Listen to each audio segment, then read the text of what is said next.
I'm not going to moderate the room much right now. How that goes, I don't really care.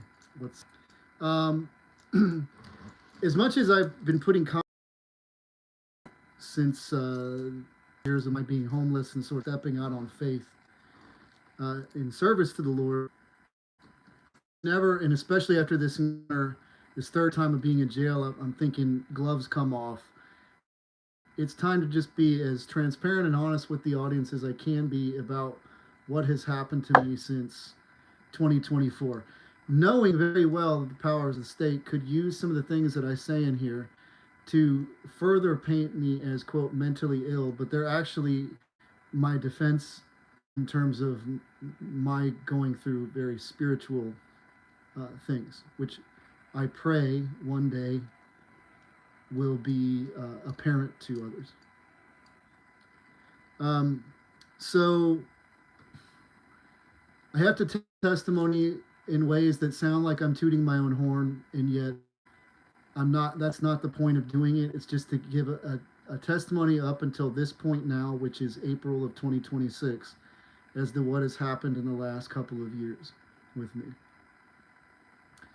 So, some of you who have been familiar with my channel know that I have a testimony that in 2024, by the way, this is my shed that I get to use at times, where I get to collect my books and everything else. But pretty soon I'll be living in my van again, probably down in Covington.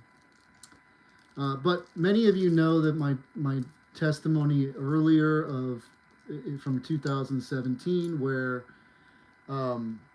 I started going through, at that time, what we called gang stalking. I found that the community that calls itself the church, which is actually the content of which, especially on Facebook and social media, when I started to go the direction of the Lord again, started to basically take over my social media feed with the videos and all that. And I was listening to these people, and I'm like, this is far more relevant than anything I ever heard under the banner of gang stalking or targeted individual. And it was as if they were just speaking exactly like it was a given. This is what's going on. This is what these people are doing. You got large groups doing, and it's like, wow, I didn't realize.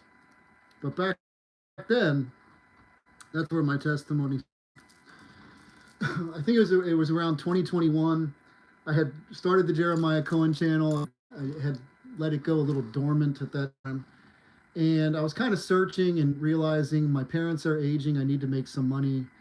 And I remember seeing an ad for Mercari and decided I'd start selling stuff online.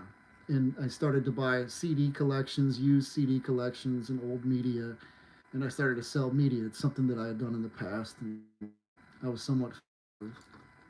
And it was working out a bit. And in the next couple of years, it might have even been a little bit before then. I believe it was 2021 because I was at Caesar for 3 years or so. I think it was in 21 I opened up a booth at Caesar Creek Flea Market in Wilmington, Ohio, which since December, it actually went belly up a year after I gave all the other vendors my store and then started selling my online inventory off to feed the homeless and that, which we'll get to in a minute. But it's since gone belly, basically. And I was selling records. I was selling band T-shirts, and the whole time, I was smoking. I didn't start that way, but another guy there started to smoke marijuana again. I started smoking cigarettes, and was looking at pornography again. It was really spiritually dead at that point. Like I still believed in God 100%, and but I knew I was not aligned with the Lord at all. And so I'm running this record store. It's all because that's the stuff that sells. Judas Priest, AC/DC, ZZ Top, Black Sabbath, Ozzy Osbourne, all that stuff.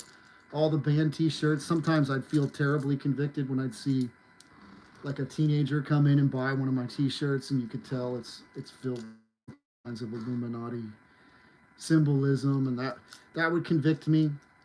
I had convinced myself at the time that if I wore, like I had all kinds of outfits that I'd wear to try to look the part of being somebody that runs a record store. And I had this kind of fancy Wu-Tang Clan denim jacket and all kinds of stuff. But stuff that I didn't listen to that stuff. Wasn't I hadn't listened to that stuff since I was a teenager. I was literally just trying to look the part for a record store owner and so playing the music all day long. So I was playing all kinds of heavy metal playlists and that. And it was spiritually killing me, frankly.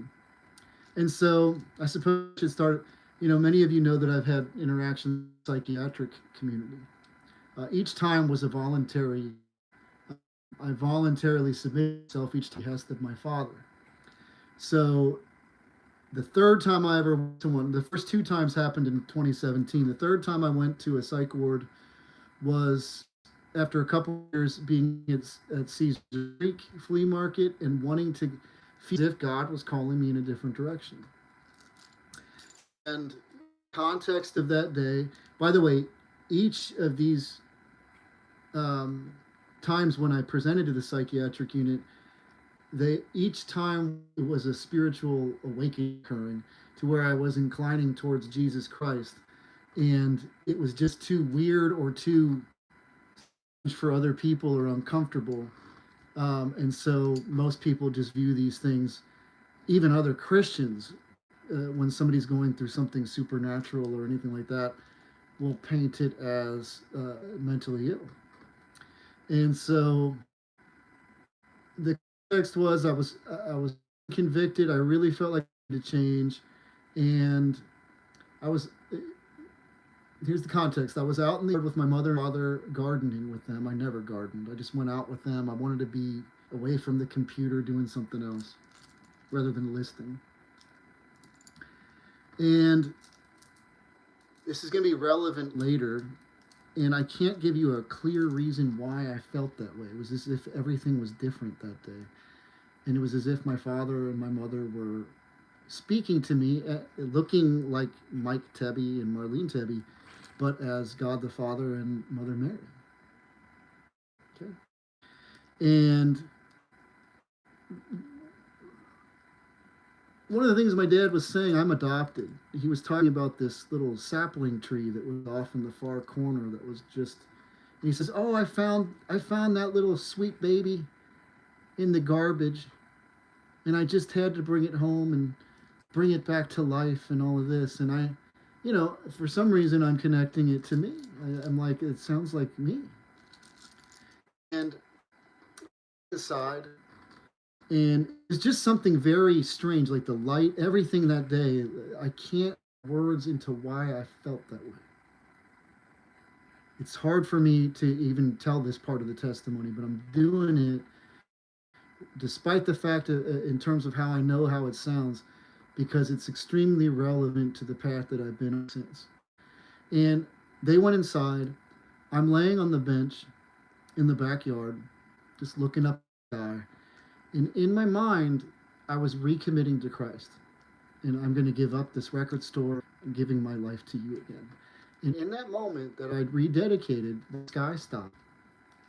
And there were orbs of light that started to dance up above in the clouds, which I've since, well, really, literally, instantly, I understood what was going on. The angels in heaven rejoice when someone returns to the Lord or comes to the Lord. And I stayed there on my back for the next 10 minutes or so.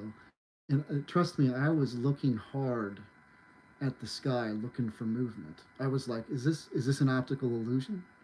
Did it really? There's no movement of clouds. No, I'm looking as far as the eye can see. There's no movement, no nothing. The orbs of light have been dancing. You would think I'd stay out there forever, but I just, I went back in. That night, I had a lot of prayer overnight with the Lord, and also just a lot of stuff coming through in the spirit, almost like automatically. And in the morning, I went to the back room where my dad was. He would always be there in the morning reading a book. usually a Catholic book or a Christian book. And I, I'm sure it looked radical. I came out, I hit my knees, and I said, I am a bond servant for Jesus Christ. I will do whatever he says. And I said it several times. And my dad's looking at me like I'm, and he instantly is saying, I think that we need to go back to mercy. My dad had been, it's interesting, the backstory to my dad is that he was a LISW, so a licensed independent social worker for much of his life. But before he met my mother, he was a seminarian to be a Catholic priest. Um, and it's so strange, these interactions I've had with my dad, because it's almost like mental health social work, Mike, is the paramount, Mike Tebby. And I love my father. I'm not here to bash. This is not, but in light of recent events and stuff like that, I'm just gonna at least put it out there, regardless of what happens in the future here. Um, so I went to the psychiatric unit. Oddly enough, there were some strange things that happened there this third time. I was given my own wing of the psychiatric unit, so like there was no one on my side, and there were dividing doors separating me from all the other residents. Um, I did see, some of you may be familiar with my original testimony where a social worker's eye turned to slits, and then I had a very odd conversation with what I can only describe as a demoniac with him. I saw a slit-eyed manifestation on the psychiatric unit this time. It was actually a young girl who was looking, who was trying through the double doors. They were rattling. I walked over, and when I locked eyes with her, I slid eyed. She was trying to look at me very seductively, almost like a succubus. And I called it out at that time, and I said, "Oh, I understand what's going on." Been kind of fasting naturally at that time too, because for some reason, whenever I was a lot of times first coming, it was a very strange experience where like I wouldn't eat for a few days, and very strange. Um, and actually, at some point, because I would not take medicine, just like the first time, because these are real things happening to me, and I don't care what you say. And my parents had apparently given them my phone, and they're playing my Spotify playlists of Christian worship music through a Bluetooth speaker, and that was effectively bringing me peace and calm, and be reading the Bible while I'm in there and reading it aloud even to the staff. And I had these interesting conversations with the staff. But then, toward the end of my stay, after visits to, I gave in, and I took the medicine, which just made me sleep, knocked me out for the night. And once I left there, I forgot everything about what I had done, like recommitting my life to Christ, giving up my record store, all this, and I just returned to that spiritual bondage again. Nothing really changed. And so I'm still smoking lots of marijuana, cigarettes, still was looking at pornography, and I it kind of all came to a head in December of 2024, which is where the testimony for 2024 kind of starts now in the video. So I had been piloting with a friend of mine some furniture booths there, because I was at that time wanting to get out of the record store. It was just getting to be too much. Selling these things, I hate what it represents. And the furniture business was doing well. And so, I had struck an agreement with Cedar Creek Flea Market Management that would take over all of aisle 4 furniture business. And it was within a month or less after that, much of the similar activity that began in 2017, which some call gang stalking or whatever else, started to rear its head during this period. I've since looked back, since we're here. I know what that was. I know what it is each time now. It's God allowing an attack, kind of with Job, or do this with my servant, or even Joseph and his brothers betraying him, but God had a different plan for him and down the line. Is like God is simply redirecting, repurposing my life. So I was about to do something that probably was going to be lucrative, or at least time being, start to show me that there's money in this. And God was saying, you know, you need. I told you in 2017 we're going in this direction. You've tried to run. You're gonna go in this direction whether you want or not. And so that week there were. It was basically like a lot of menacing looks. There was actually a young man who worked there who came into the office one day as I was talking to a couple of the women in the office. He was very irate that they were talking to me, and he said, like, "Do you know who the you're talking to?" And then he opens up the office door and slams it behind him, all furious. And I'm like, "What was that about?"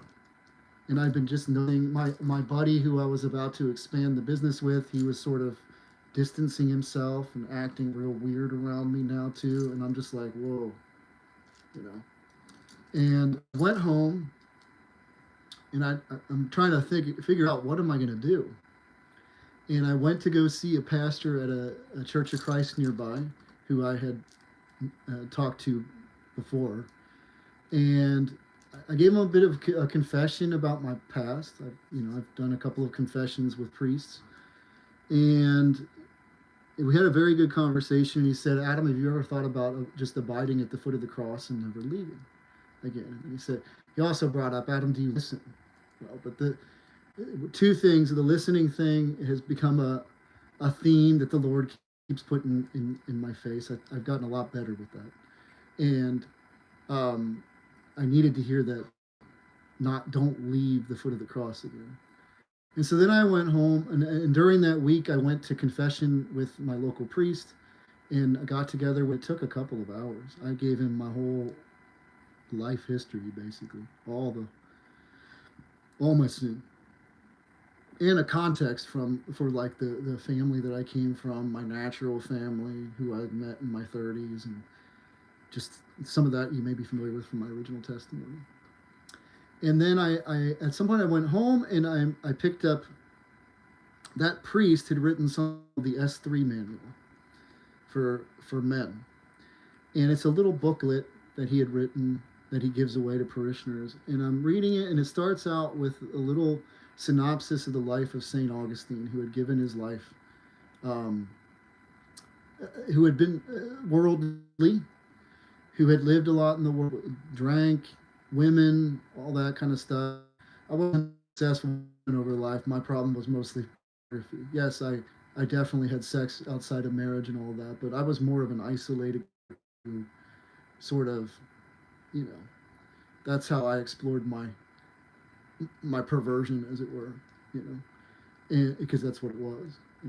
Until God brings me a wife, that either God either a wife, or he let me know clearly that my wife will be the church, one or the two, in the future.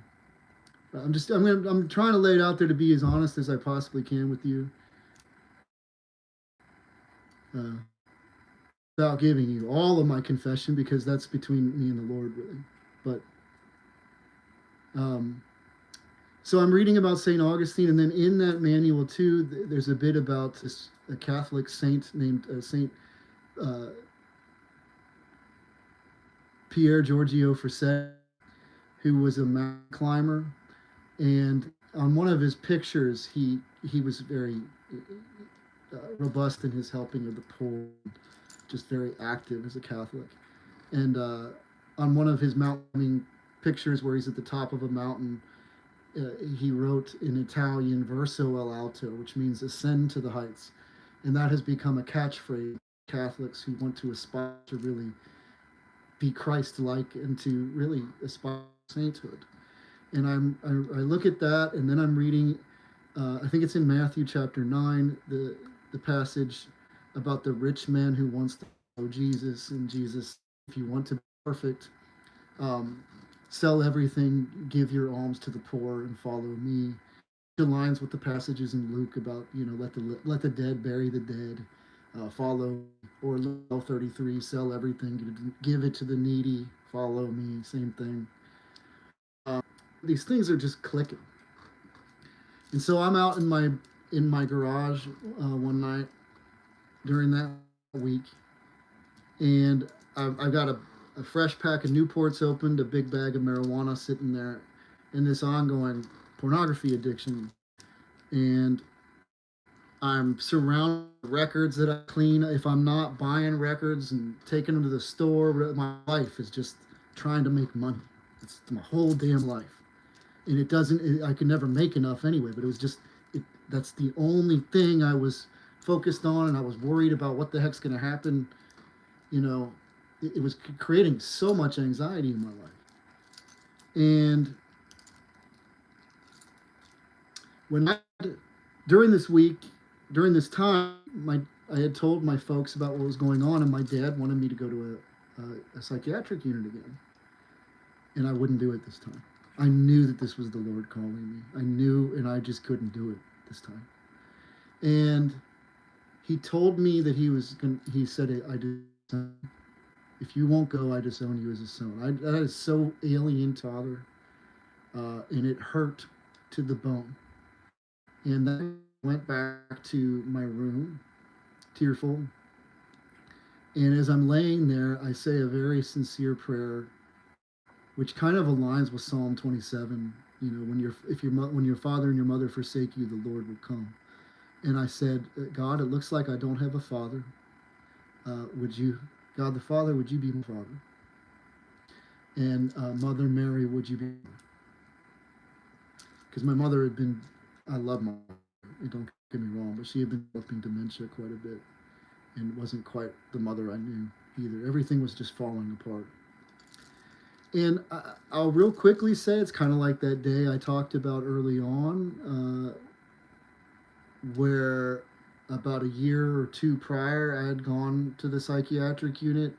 And that day in the garden, it was like God and Mary coming through my parents. That was the only time that happened. And I can't explain why, just this thing that was happening. I can't put words to it. And here it is over the next, from December till June, from December 2024 to June of 2025, when I became homeless. At times, my parents would speak to me as them. It was as if my dad, he'd be training me in how to, best way I can put it, we would have these conversations. That's a better way to start about it.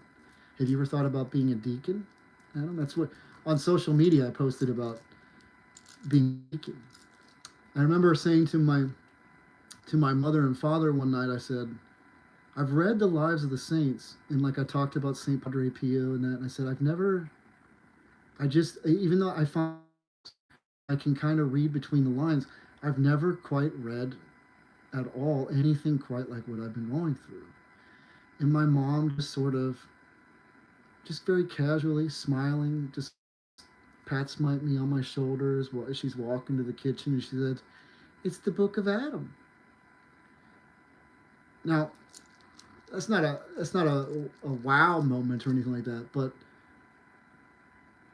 I started, the most clear example I can give you of my mother speaking as Mary was so, I mean, it's like, it was never said explicitly, okay? None of this stuff was. But I went with them, I think it was during that week, perhaps, a ride out in the country in Adams County. And my parents are sweet people, and they were both talking to each other like, look how beautiful it is, look at these lilies over here, look at the purple colors and all that. And as I was giving my life to Christ and praying, I'm not even sure I was praying this rosary much yet even, but I was not yet quite feeling, I certainly wasn't where they were. I would look off and I'm all ruminating over my problems and anxiety, and I couldn't just enjoy what was it? And then we were at the Amish, and there was there was a man in there. And while I don't ever view myself as a racist person, there was an invasive thought in my mind that was negative uh, about them, and I caught it in real time. Said, I don't like that. Why is that? Why does that happen to me? I don't want it in my life. I don't feel that about this person. Is it there? And then we're coming back, and everybody else is enjoying the scenery, and I can't be there with them on it. I'm just like I told him that. I said I sure, and I made it a prayer that day, and I can say since then, oh boy, full color vibrancy. Even sometimes on my darkest days, I can absolutely find beauty all over the place. Um, but we got home from that ride that day, and this is where my mother, who was suffering from dementia at the time, gets out of the car, and she's real uh, jovial, kind of jovial, and she says, "Maybe Adam, because I'm trying to figure out what am I going to do with my life. This is my plan. I'm going to go up and I'm going to give everything away to all these other vendors, and I can't keep doing that. What am I going to do with my life?" And she's smiling and she says, made my jaw drop. She said, "Maybe Adam, you're being a martyr and saint." And then there'd be these books that would just get left around the house on martyrdom over the next few weeks that would just be sitting around. I caught her bawling her eyes out in the front room with my father, asking, "Why does Adam have to die?" And I knew I knew what we were talking about. The strange thing is, it's like it didn't even. When she said that day, it didn't scare me. I just was like, I hope so. I like that. I've been reading The Secret of the Rosary by Louis de Montfort. And I came home one day, and my dad's on the front porch at his computer, and I came in and instantly said, I know what it is. Like, I'm going to be the St. Louis de Montfort of the modern day. And he just smiles big, like nods his head. And it's just so strange that since that time, like, part of my lunch ministry, especially part of my outreach to the homeless everywhere, is like giving away rosaries, promoting the rosary. When I was in jail on my worst day, I prayed on my soap rosary, which is actually over at my friend's house. I need to go get it. I prayed on my soap rosary 36 times that day, which is what Saint Padre Pio was said to have prayed it at least 36 times a day. And he's the saint most relate to in turn, because he had so much spiritual warfare and encounters with the devil and the demonic. As a matter of fact, this particular rosary has been blessed on relics of Padre Pio, from his gloves and a chalice that he mass with. And it's very hard to explain how my father would. It's hard for me to unpack for anyone quite yet how through difficulty of his character, training me on how to be more humble and more patient, which is it's sort of like the mantra of what just started happening, spiritual warfare.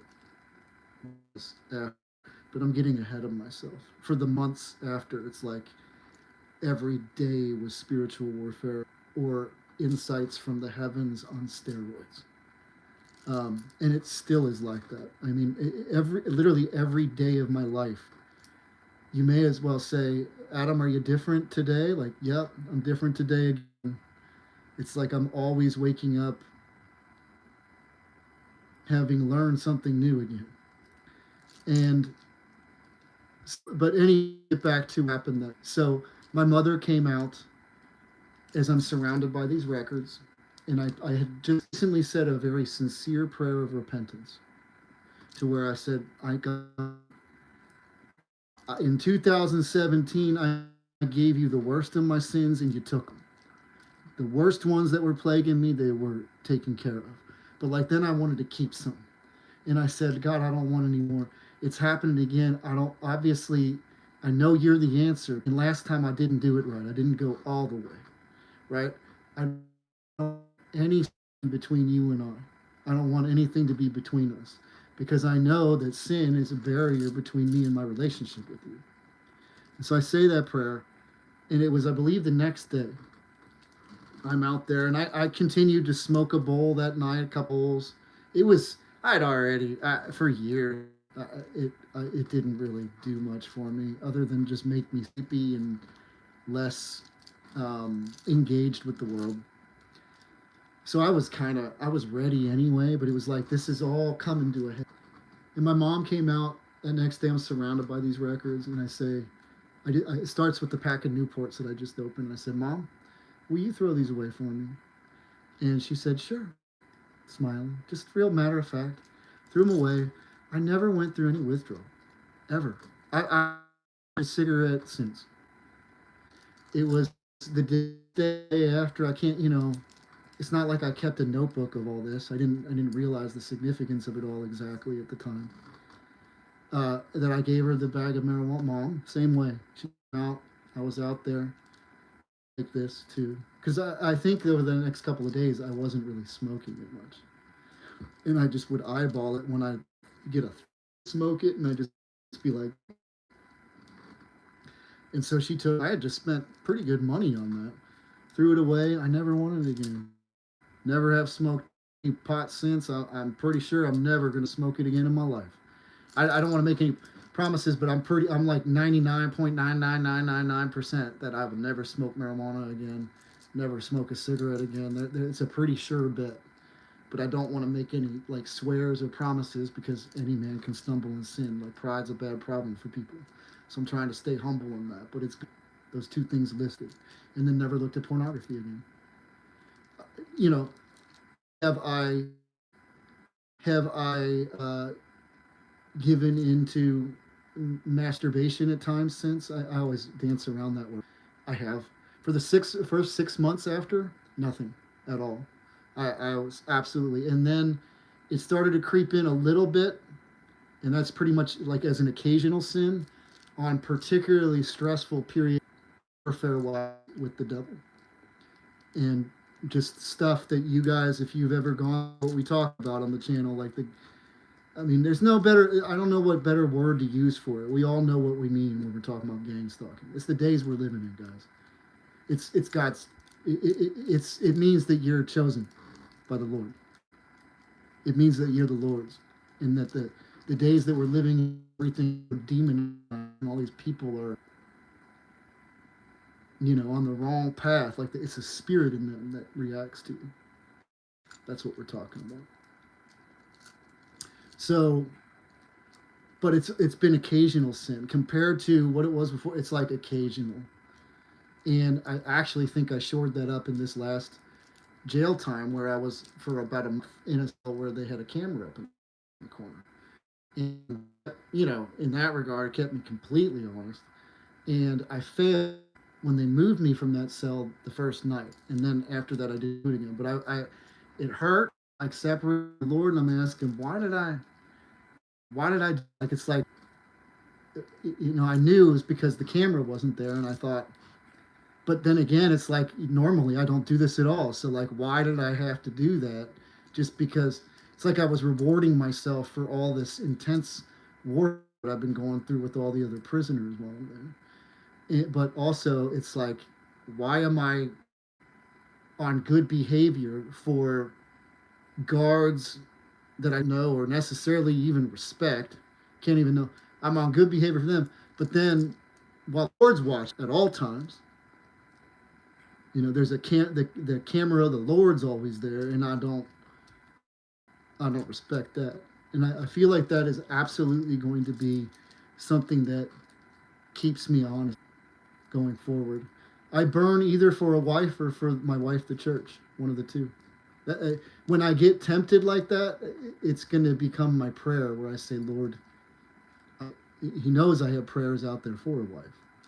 And let it be known that that is, I will resist this, but this is a sign, I'll say in prayer, that I do want a wife. Or if he, but then again, his will be done. Calling me church, which he very well be, I can't say no to that. How could I say no to the Lord? I've tried to say no to the Lord before. I can't say no. What? It's out of my hands. If it's His will be done, I can't. I can't do anything about that. So that's a long way. Let's try to get more into the meat of the testimony because there's all kinds of wild supernatural stuff which I have not shared with you guys. And this is going to be if you got a drink or a pop or you want something interesting, you watch my channel for. I've been kind of dancing around what's been going on, but like I haven't given you a lot of the meat. We're going to go into a little bit of meat tonight. So I go up that weekend to Cedar Creek, and I just give away my whole records. I let the buddy that I've been doing the furniture stuff with just have everything, and I gave all my records. I mean, there was a lot of money invested in that, and gave away all my band T-shirts, the whole CDs collection, everything, to all kinds of different vendors. And a couple of things. Some of the activity was happening today, but I heard prophetically from a man on another aisle who was hanging out with another vendor friend of mine who I'd never met before. I've never seen him there before. Who just says to me when I come up to talk to Dawn, the other vendor, if you're being stalked, you're probably doing something right. And if you're not being stalked, you're probably doing something wrong. And that has become how important it was for me to hear that day. I did a double take. I was like, what did you say? He said it again. But then later when I brought it up to him, he kind of failed to see the significance of what he had said. But he was aware that he had said it. And I'm thinking, that is exactly correct. That is exactly correct. It's a good sign. And my buddy, he's not understanding what I'm doing. Like, why are you doing this? And I was saying things like, for those that they need money, I want to reward them and so they can make their money. For people that think that that's the priority in their life. Because I had this very deep insight that I cannot live for money anymore. Money, if I make a mission in my life, if money ever comes in, if a big blessing comes in some ways in that regard, it's only to bless others, man. I could live, if this shed here, which you see, it's just a little, 4 walls. If it had like a little toilet over there, a little shower over there, and a sink, I'm good. I don't need nothing. I don't need nothing. If I could make millions of dollars, and this would be all I need. Just a roof over my head, a little. I want nothing big. I really don't. So it started with me going to Masonic Lodge because it was very clear that I had been a target of the Brotherhood. Let's just keep it real. There's a lot of reasons. We're just gonna blaze past that. There's stuff from the time in Buddhism when I was running my website, making my documentary that made that clear. Some of what happened to me involved them. And so what happened was I started to go to places of my trauma from 2017 and bravely face them. Part of that involved me going and walking through jungles again, or sometimes sitting out in the parking lot and praying my rosary outside the parking lot. And I started to go to these Masonic lodges. I probably went 50 of them in Ohio. I would drive, I'd find them on Google Maps, and I'd pray rosary out of them, and I'd leave them little messages rebuking them, usually with Ezekiel 8 attached, where in the basement of the Lord they find men facing the east, worshiping the sun. Worshipful master stands in the east. All their symbol is the sun. They got Horah. We know solar is male, masculine magic, lunar, female, feminine magic. The cat's out of the bag with that one. So, and times there'd be Masons out taking pictures of me, threatening to send them out or whatever else. I would even laugh. I'd say, like, really, brother, I'm already no. Thank you. Go ahead. And Um, I can tell you stories about that time, but that's basically that period for the first couple months. And then even as I started to sell or give lunches to the homeless, I would sometimes at the end of the day go to a lodge somewhere and pray my rosary too. I don't really do that anymore. It's sort of like, I mean, I'm not saying I'll never do it again. I do have a particular dislike for the Brotherhood, and I'm absolutely comfortable. Go ahead, bring out 450 prophets of Baal. Go ahead, come on, have your God by hundreds and down fire from the heavens. Go ahead, the worshipful master.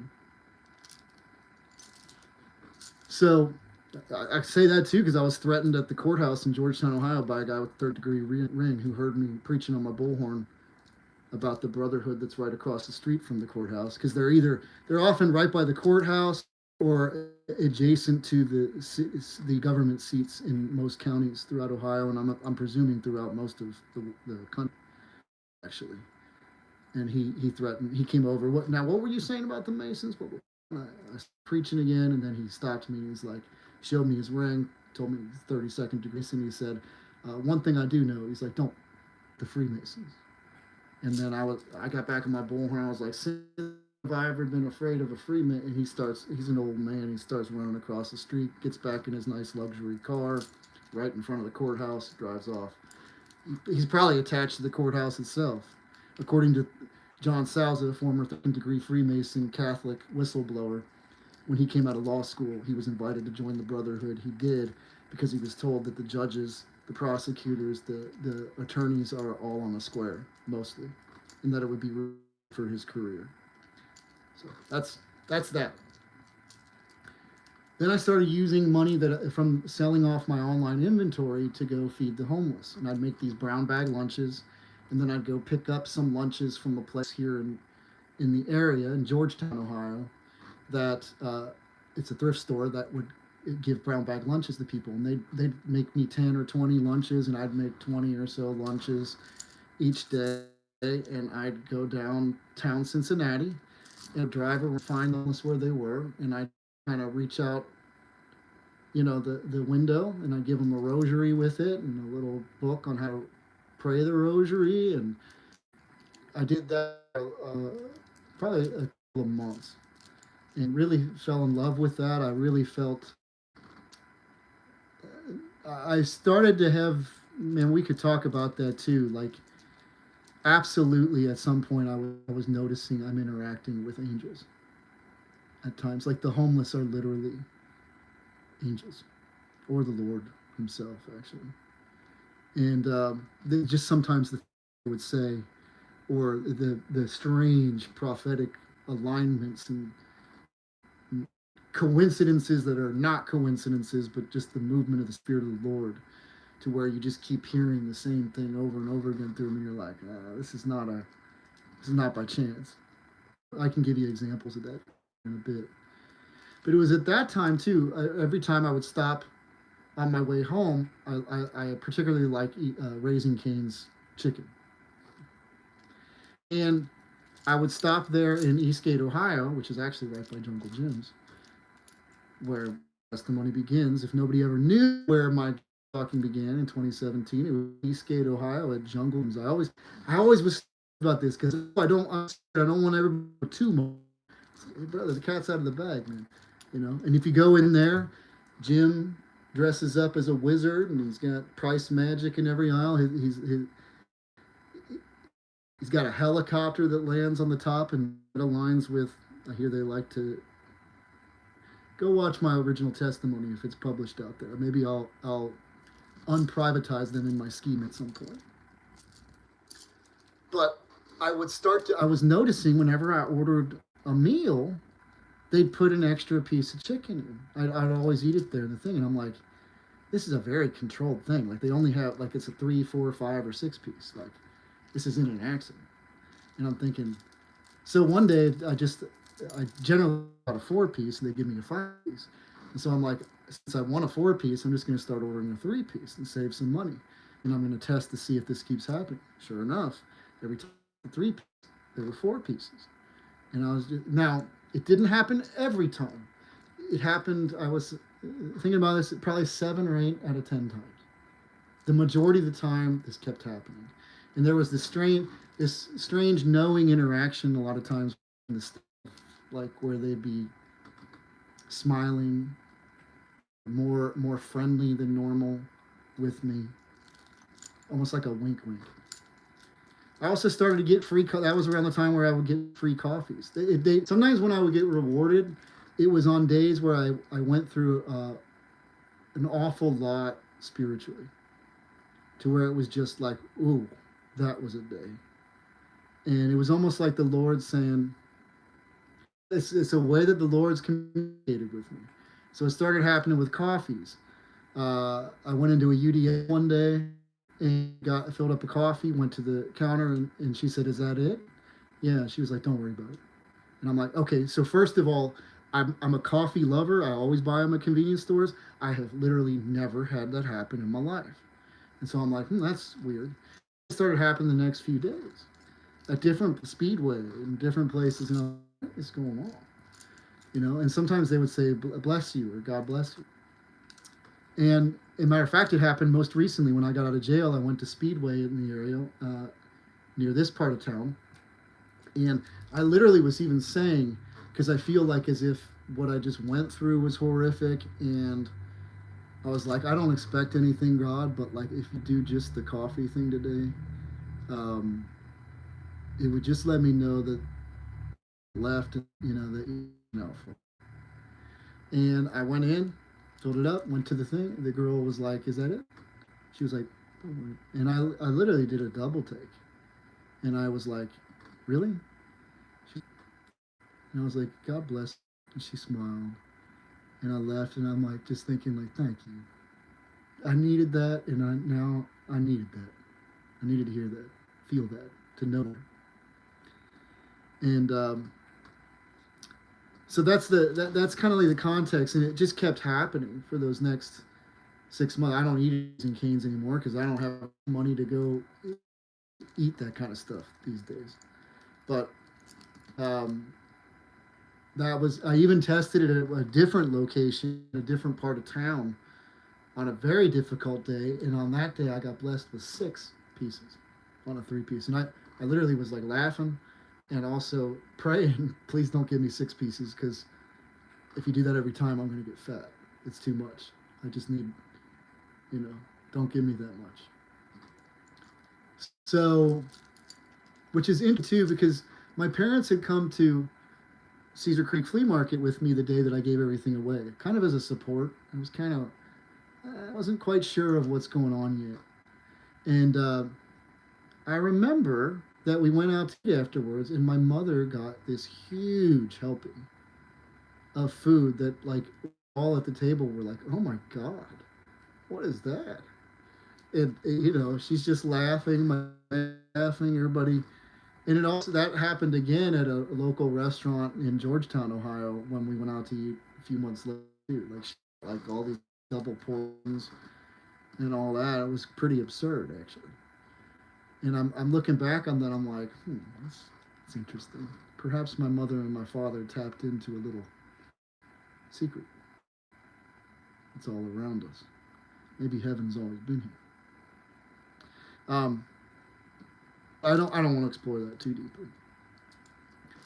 So eventually, after a couple months of just handing out brown bag lunches, I decided I'm just going to set up at Fountain Square, and I would stand at Fountain Square really pretty much every single day. Interestingly enough, too, look at Fountain Square in Cincinnati, pictures of it. At the top, it's not called her, but it's like the Mother Mary. And be there at the base praying my rosary with a tote of brown bag lunches, and the homeless would come up and eat. And I think I did start to notice that I think that there were the presence there that didn't like it, because I've thought about it since. Mountain Square, they want a reputation. They don't want to attract the homeless. We want the homeless off of here. We're a city. We don't have that problem here. And meanwhile, I'm like, that's going on for a couple of months, and then I got arrested at Fountain Square in May of 2025. Oh, during that time, we need to go back too.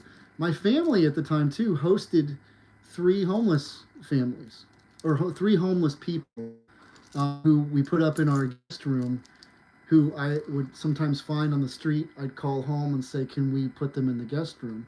And the most couple was a couple named Claudia and Gilberto. They were from Colombia, and they were at Shelter House down in Cincinnati, Ohio. I found them, and they didn't know a lick of English hardly. And I had ascertained from others that the night before they had been sleeping by garbage cans. They were completely lost. If Gilberto were trying to get into Shelter House, he would have had to be separated from Claudia because it's a male facility, and it's like these two can't get separate. Like they are in a different country, they don't know what the heck's going on. And so my parents said they and I have them, back to our place, and I'm praying my rosary while we're doing it. I'm listening to Gregorian chant, and like Claudia said, like I'm an angel, and I assured her I'm not an angel, but it sure felt good. It sure feels good serving the Lord, folks.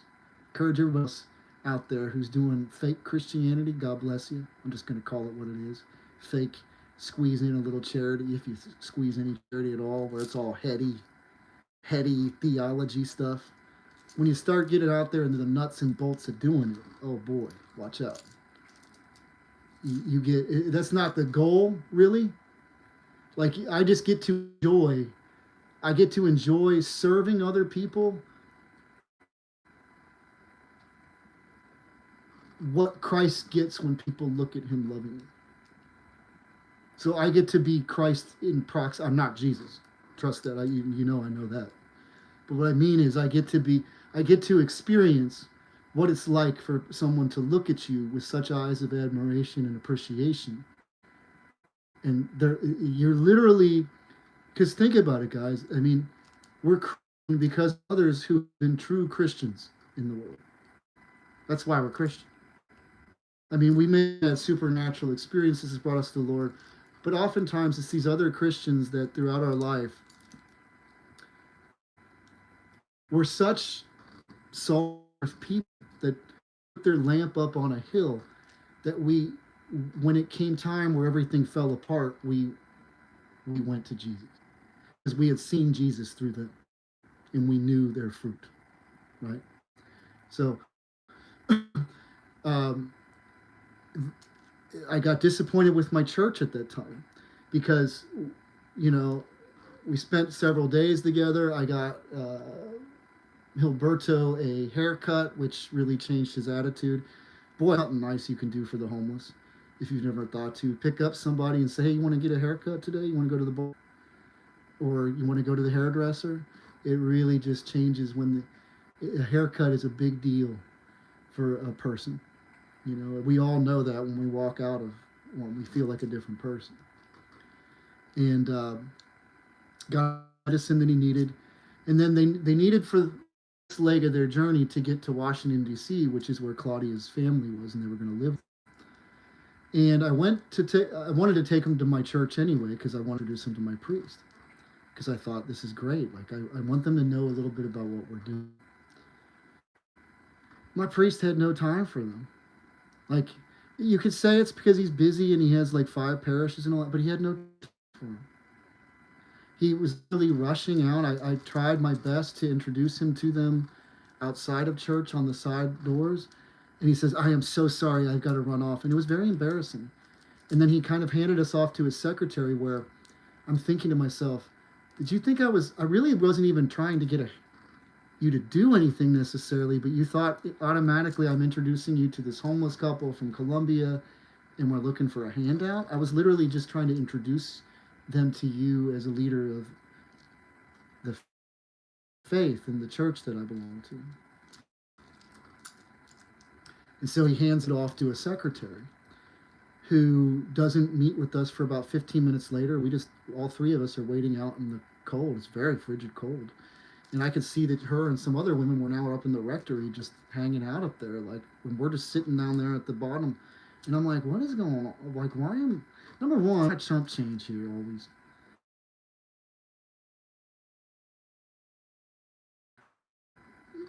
That that there's like this homeless couple here.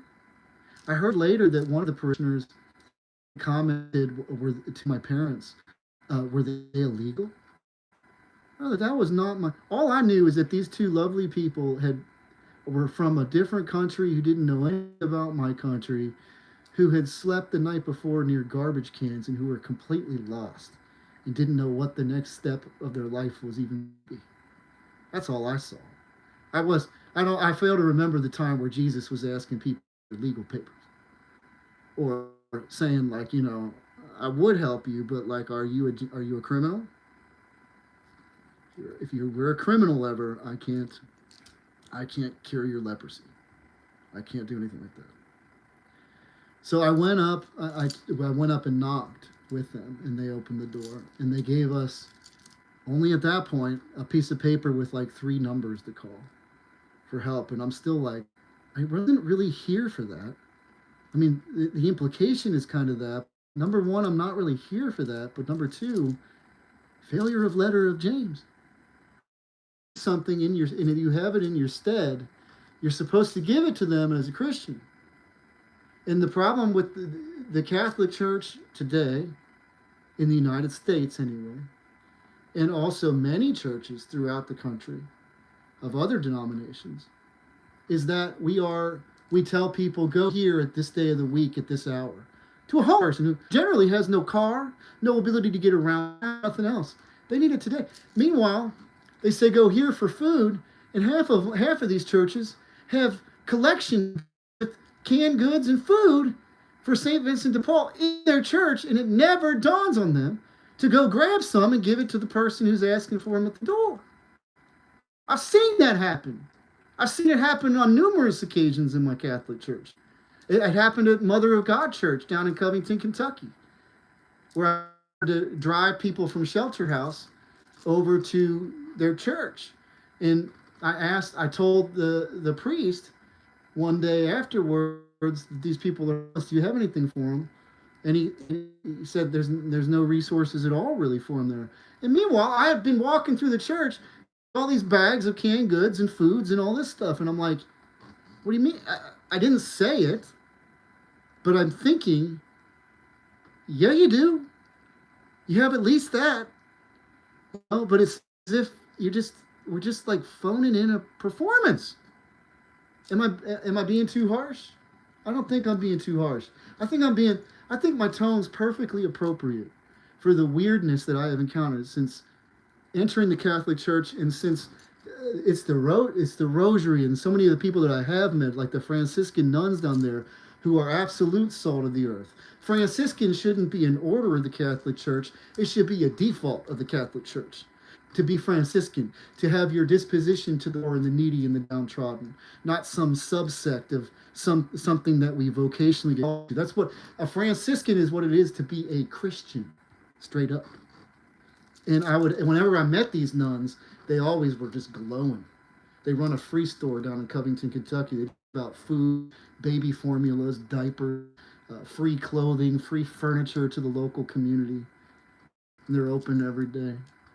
And they've been doing that for 20 plus years. And they'd give me these car magnets. That's where I got the Mary magnet for the side of my van, is from them.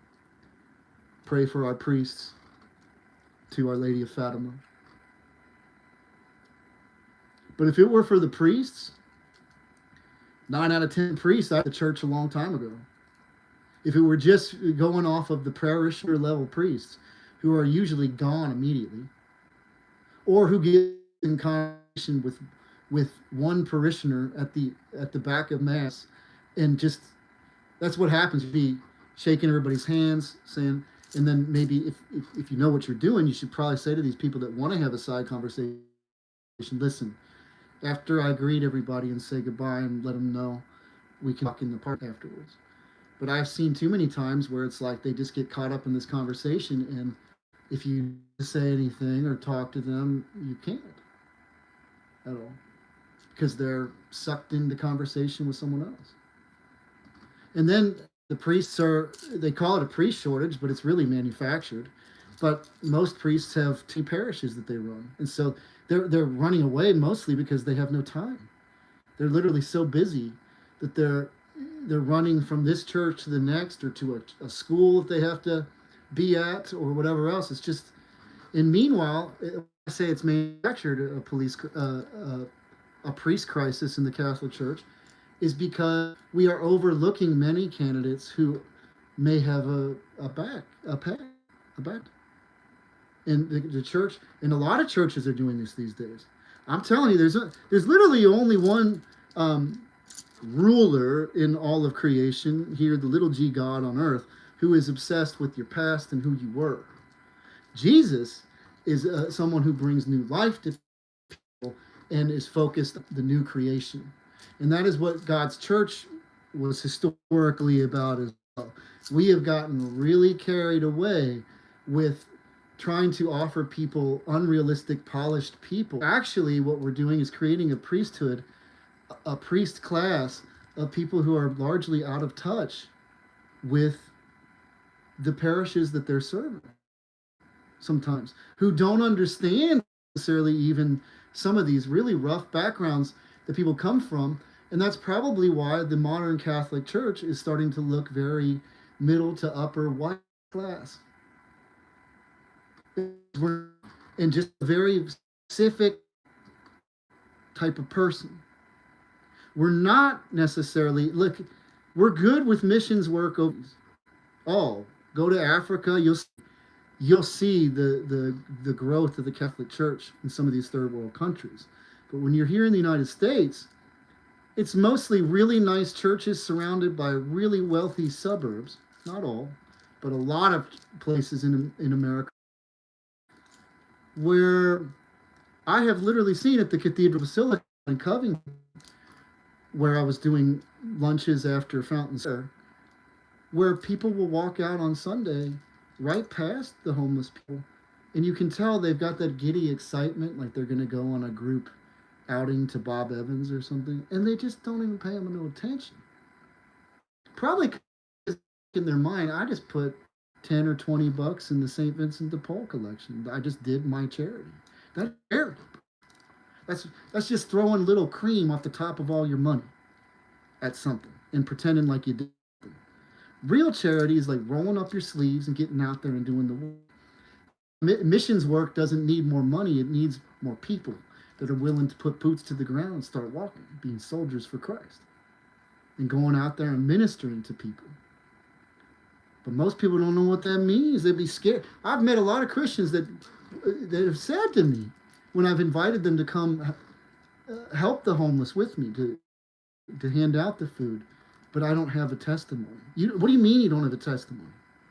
How do you, like, even someone who's always been obedient from the time they were a child, who seems to not have an exciting testimony, that's a great testimony. That's the best testimony of all. But what do you mean if you think you don't have a testimony? A lot about what you're at in your walk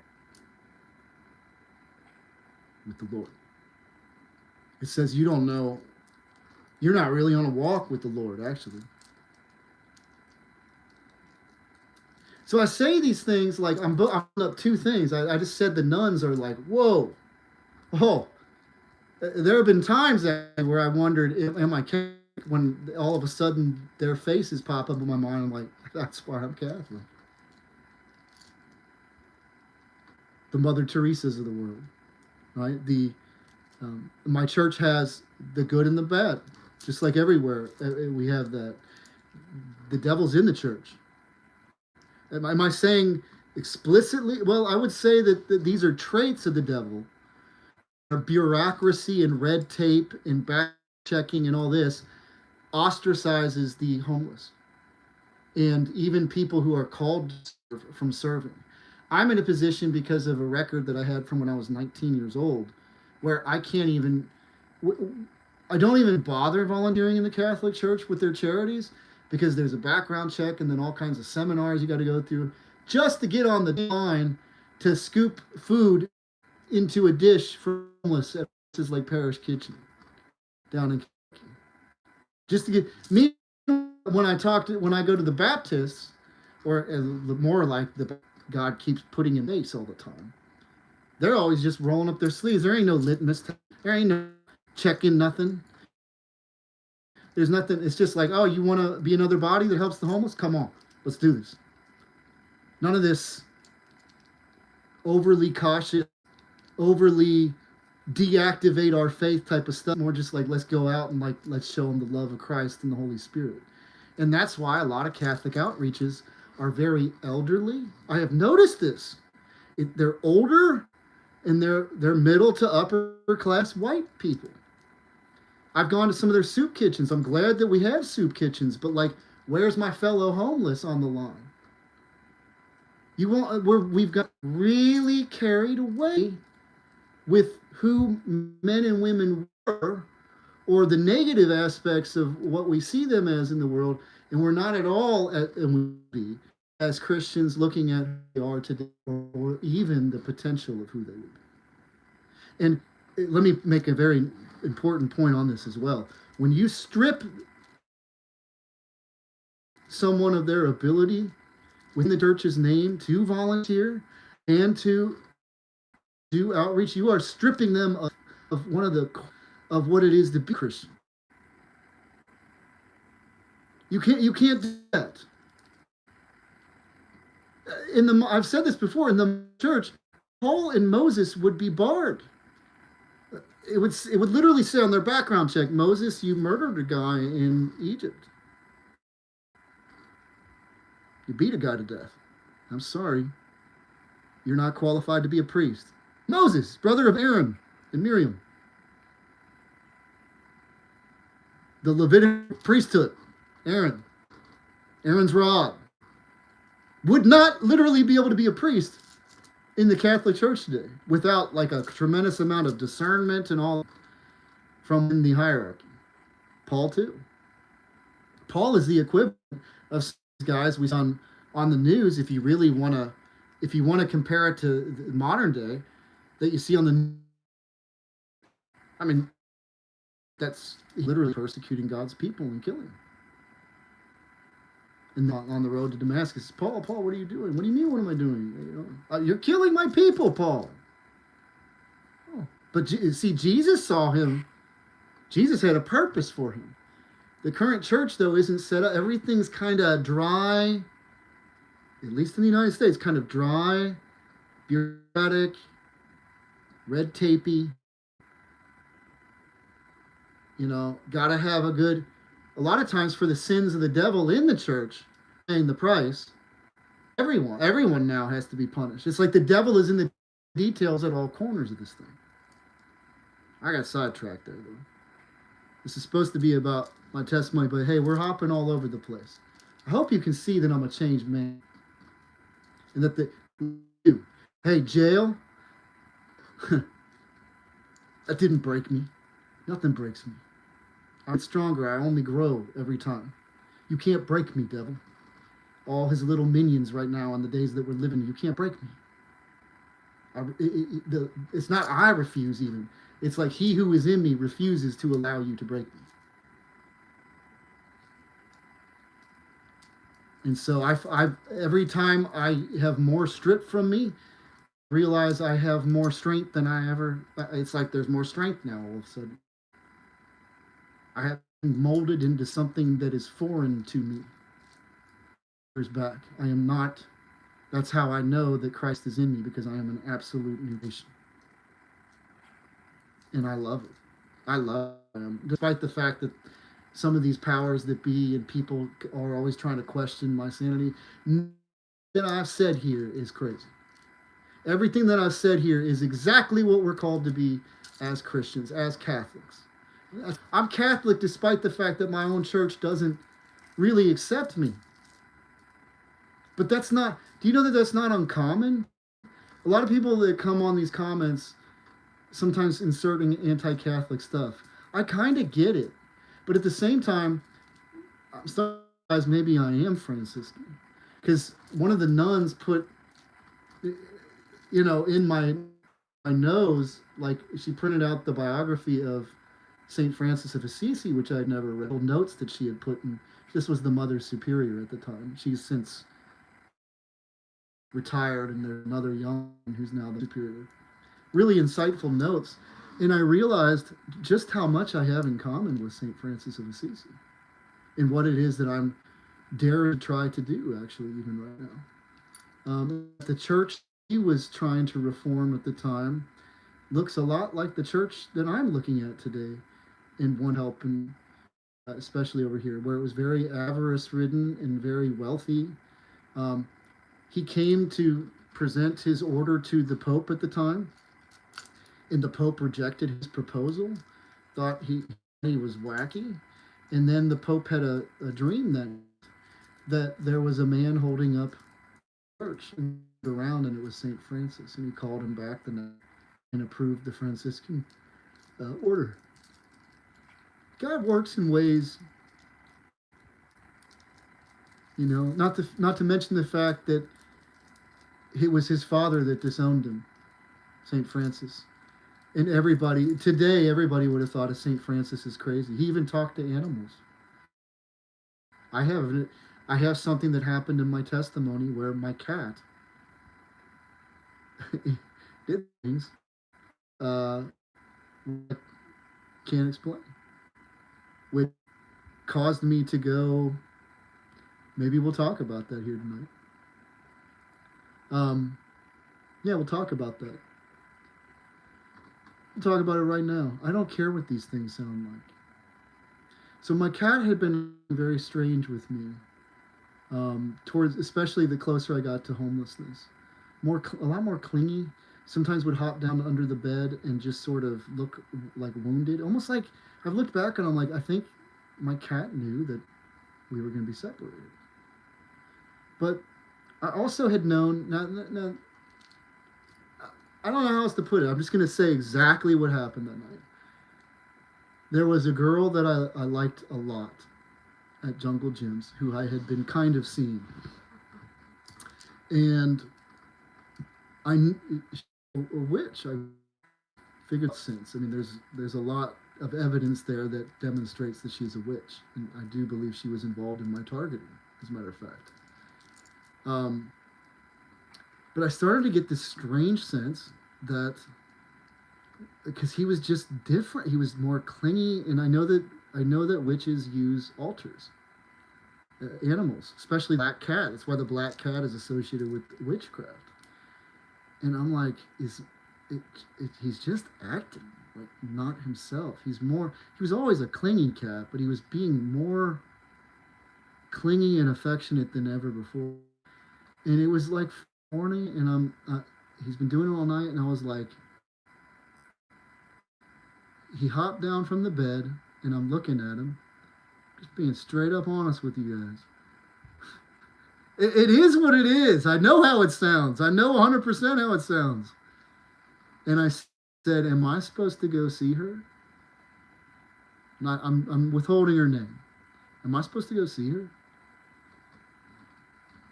Nods. I'm sitting there in my bedroom, and I'm like, did my cat just nod to me that I should go see her? And I asked again. I'm like, I didn't want to, but I'm like, I need a little confirmation here, like that my cat actually said, I need a second time. I asked again, same thing. And it's like 4 a.m. I'm like, all right, I guess go.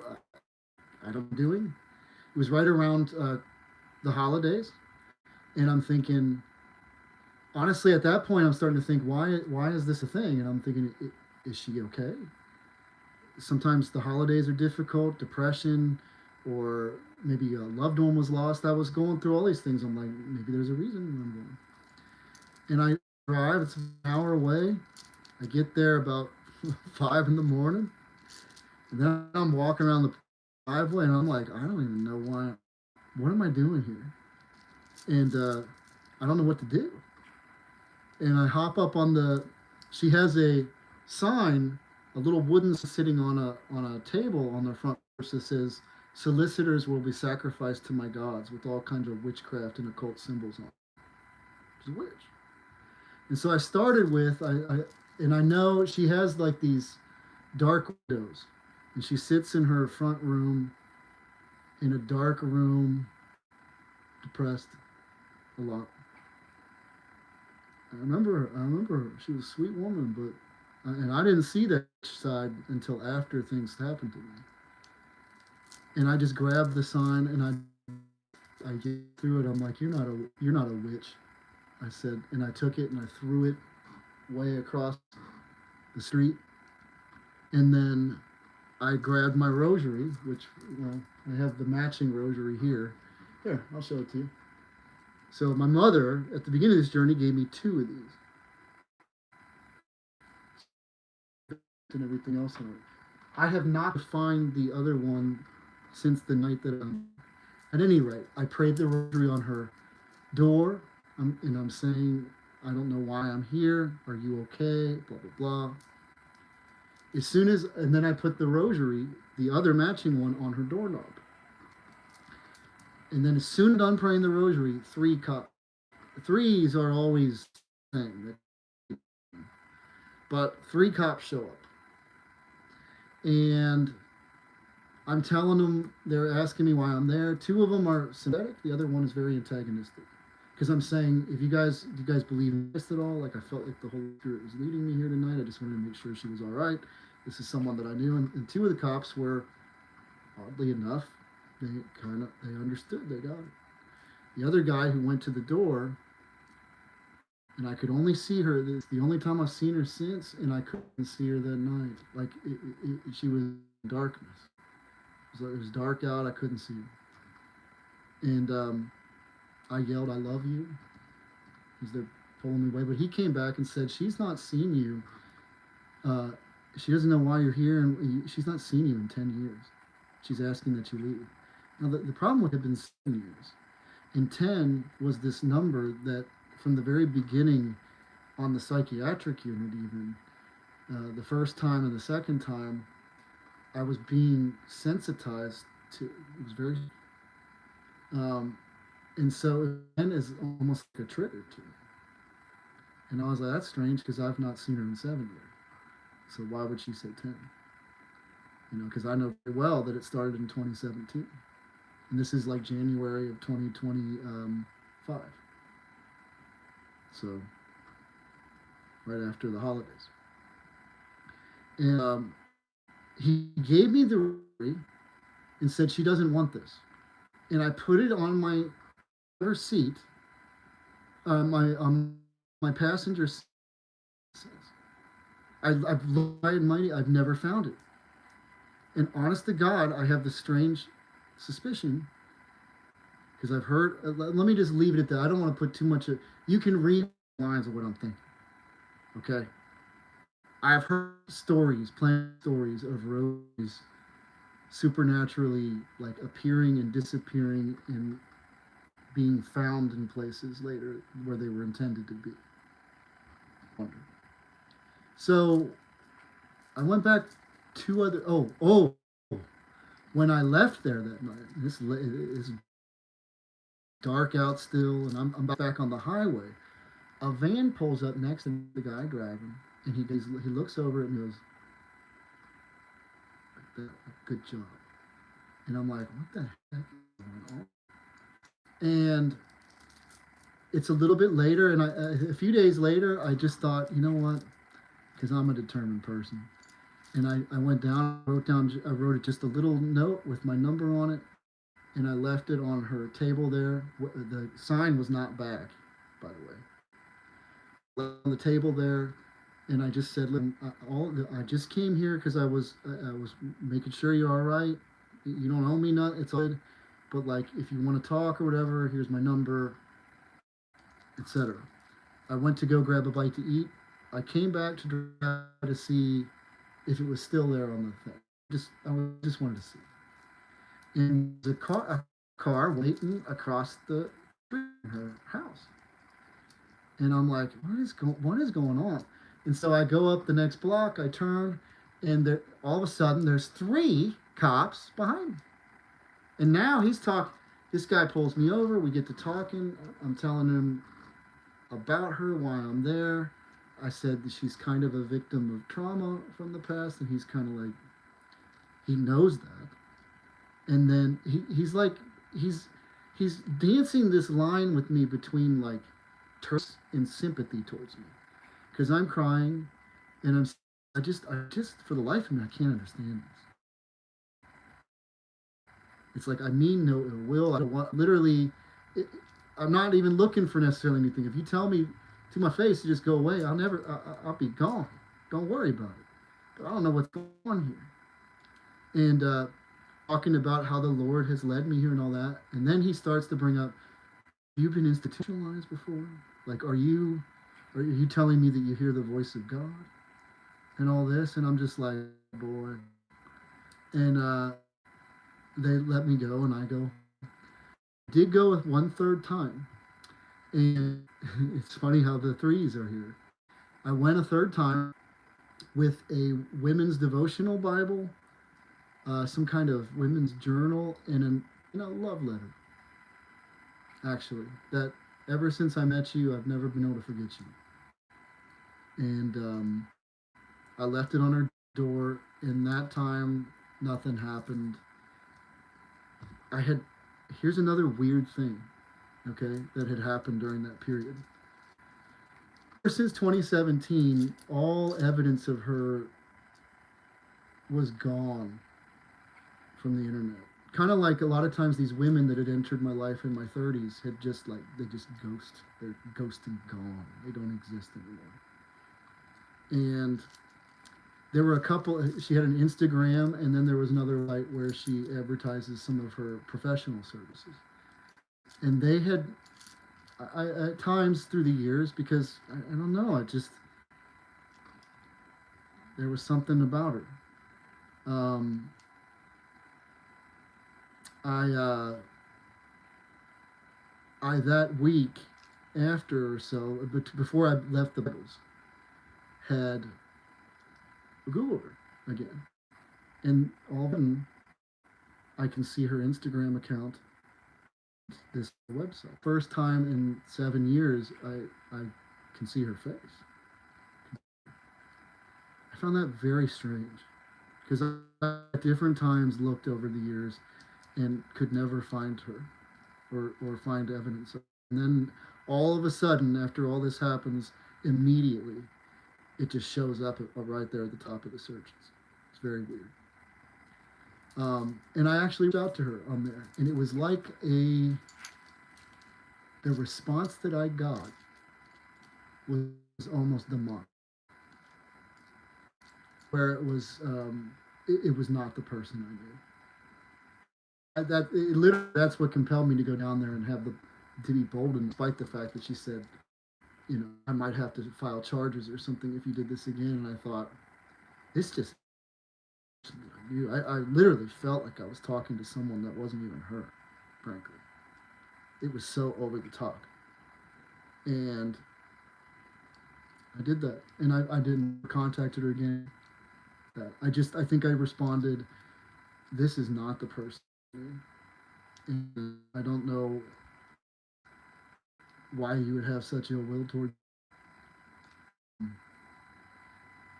But this isn't the person that I met or spent time with, who would curl up with me on the couch and tell me about all the shit she's been through. So there you go. There's the connection I made with St. Francis talking to animals, because I had this weird thing with my cat. So, and then the fact that his father rejected him, and part of it was because I think he was starting to sell off his father's possessions, and there was an element of that in my testimony. At a certain point, my father and my mother decided to start funding a lot of these lunches. They were financing a lot of the rosary drives and all that, where we'd get these rosaries that I'd hand out. And I think that was what broke. It was really Fountain Square's arrest, where there was a concert happening on Fountain Square. A company that I didn't know that at the time, called 3CDC, a corporate entity that it's a conglomeration of corporations in downtown Cincinnati. They put on concerts on Fountain. And I thought that Fountain Square was a public space. And while the company has a permanent, what do you call that? Permit, a permanent permit to the place and can trespass anyone or whatever else. So it's technically really no space at all. And that was an odd night too. The night when I was down there feeding folks, there was this young black man that came up. He had these big buck teeth, and he had this giant. It was ridiculous. It was like a crucifix that you would on a wall, like a crucifix, like a big one, that he had on a chain around his neck. And he's walking over and he's kissing it. And he's talking to me and he's talking about he's like one of God's chosen. And I get to talking to him about gangs. Oh yeah, I've been through all that. And then he's asking me like, so what do you want to do tonight? Like, you want to go cast out demons in the crowds and all that? And I'm like, as a Catholic, I had already been learning because I ultimately one of the reasons why I returned to the Catholic Church is I realized that disobedience to the church is also disobedience to the Lord. And so my church teaches that I would have to go through proper lines. I can bind demons and do that, but to cast out and to do these things, I would need to be trained as an exorcist, frankly.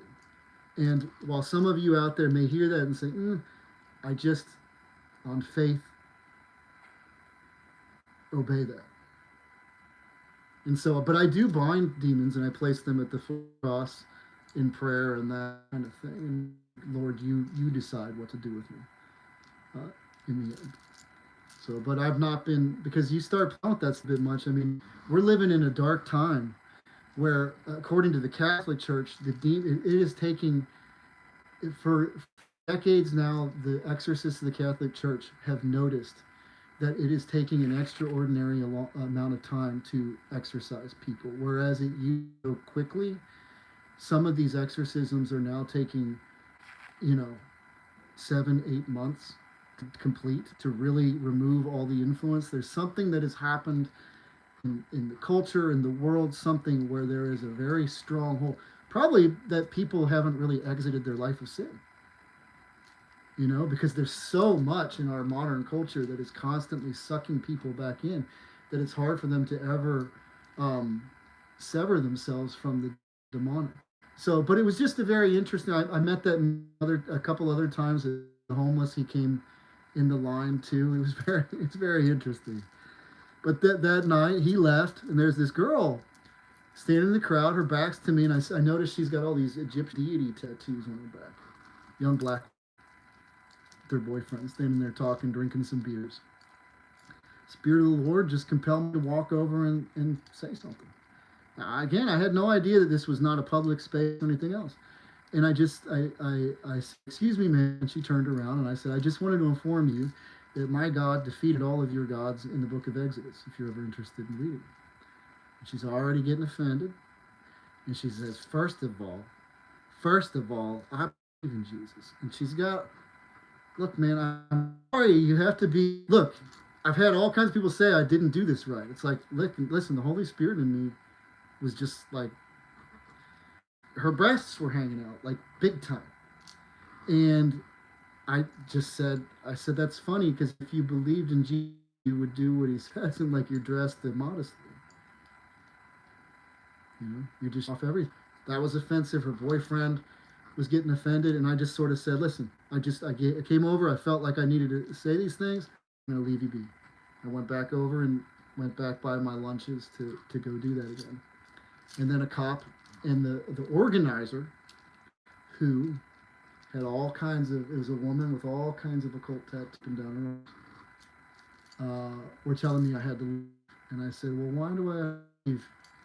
And you offended someone in the crowd. I said, well, I live in a free country. Like, you can offend someone. Like, sharing my faith with someone can be offensive, but it is what it is. We live in a free country. And it was then that I learned about the company and I just said, listen, I've been here for months. You're just going to go ahead and you're going to have to arrest me. I'm not, based on that, you're going to say now for the rest of all days, I can no longer come down here to feed the homeless because I'm noticing that the religion of Cincinnati is hedonism and pleasure seeking and just beer drinking.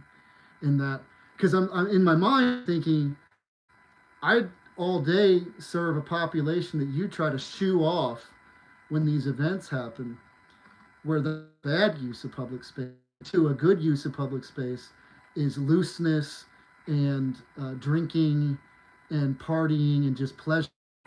And it's making me angry. And so I'm not saying these things at the time. It's like it's offending me, and I'm saying arrest me. And then he tries the body slam several times as he's walking me off the square. Holy Spirit, a hypocrite too. Holy Spirit denied access to that. It just every time he was trying to leverage my weight, it's just he couldn't do it. And we got off the Fountain Square, and he calls me a Jesus freak. And all these cops show up, and I had to do 7 days in the justice. And during that time, a lot of stuff. Listen, this is a long video, a long testimony. I don't know how long we can go for, but we're going to do it. Might as well start talking about it. And I was confident. I knew the Lord had me, but it was like, what is going on here? And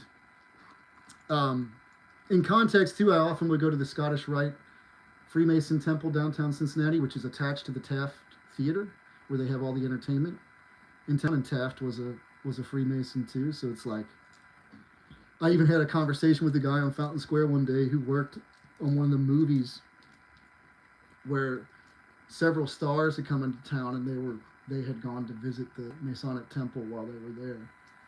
Aligns with a lot of my research that I was talking about.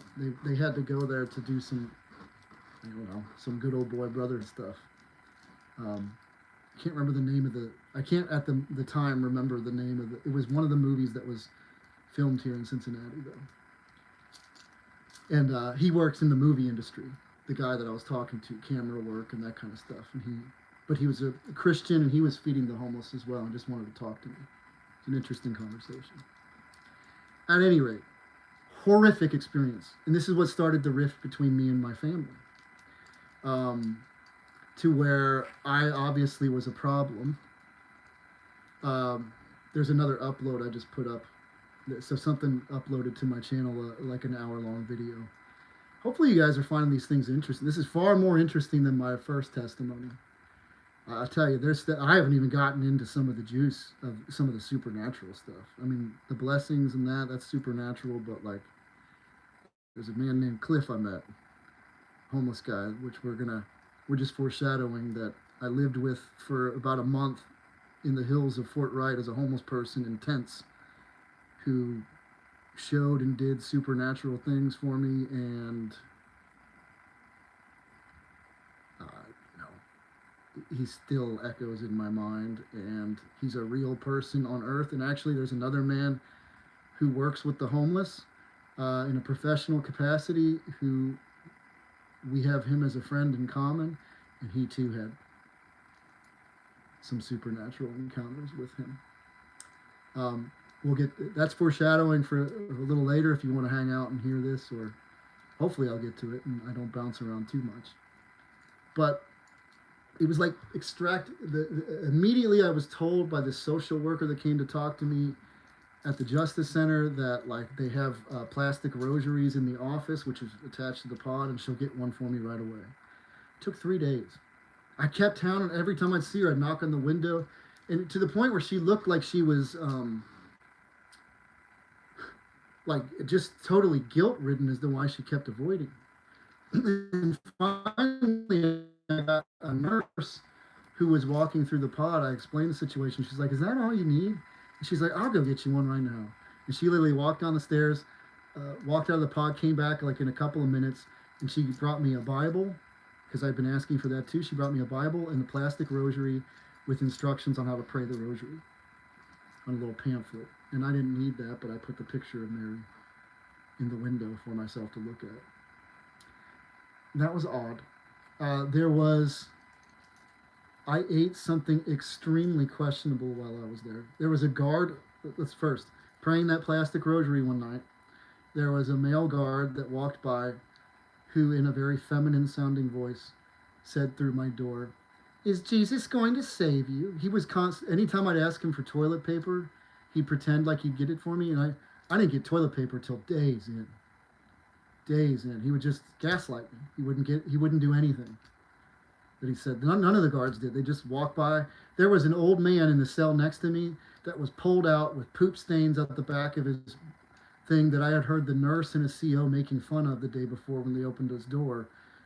She was saying when he came in here, he's probably on that crocodile shit, is what she said, from Florida or something, some kind of drug.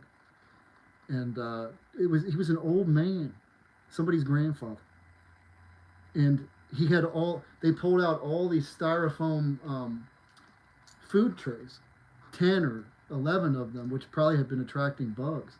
And it's like, because no one would ever come to take food out from your cell. So absolutely negligent. Then you could see in the pod next door to me, there were these men that would sit strapped to chairs with spit masks over their face all day long, out in the middle of the room.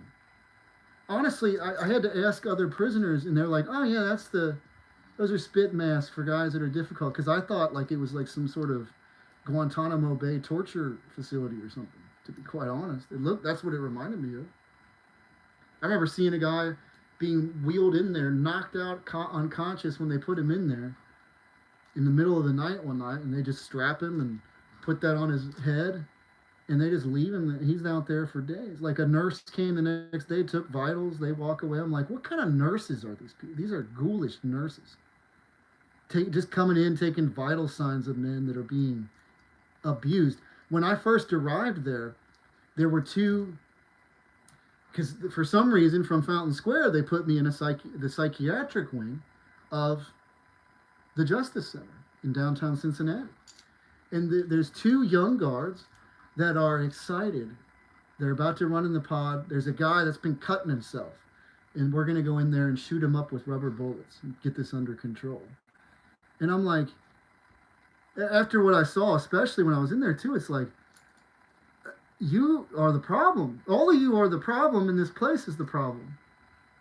Over and over again, you see this. The psychiatric units, the jails, it's like these people, you literally are causing people to be suicidal. When I was in the Brown County jail, there was another man named Cody who told me about their padded white room for people who are suicidal. And I confirmed it with other guards because I asked them, is this place real? It's padded white room with no toilet, with a metal grate in the floor that men had to poop through. And they would be put in there naked.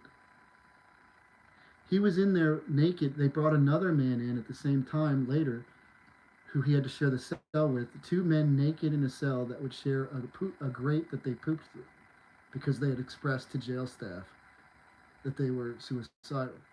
Now, what in the hell is that going to accomplish for anyone? I'll tell you what it's going to accomplish. It's going to make them want to end their damn life. When they already told you they wanted to. These are torture facilities. They are not calling it just jail. We're not a hotel or whatever. That ain't what's happening, bro. These are torture facilities, and we got them all across the United States. It's disgusting. And it's partly because we're in it's actually not partly. The big thing is we are in a big-time spiritual war with the forces of darkness right now. And things are getting weird in our world, as we all know. So, and it's been going on for a little too long now. Just calling it jail and saying, well, we're not here to serve you or whatever. Well, I mean, a lot of these guys aren't even convicted of anything. You just keep giving them continuance after continuance. You just took them off the streets. The least you can do is meet them with the bare minimum of humane treatment. Okay? And especially, why are these jails not equipped with mental health professionals that are able to empathetically and compassionately talk to men and be with them or women when they are feeling that way? Why is the answer these weird, dark, demonic answers to the problem that are going to cause a person to lose even more will to live than not? At any rate, I was brought very questionable food one night. Here's an interesting story on that. The orderly was named Keith. He was bringing me up a styrofoam box. And he's walking up the stairs, and he's kind of shaking. And then someone says off that I can't see somewhere down below. I learned after it was one of the nurses.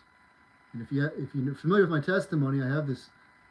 I do believe that covens have been infiltrating and sending large amounts of witches into the nursing staffing community because their answer to everything, whether it's blatant or whatever else, it's like their answer to all of spiritual problems is pills.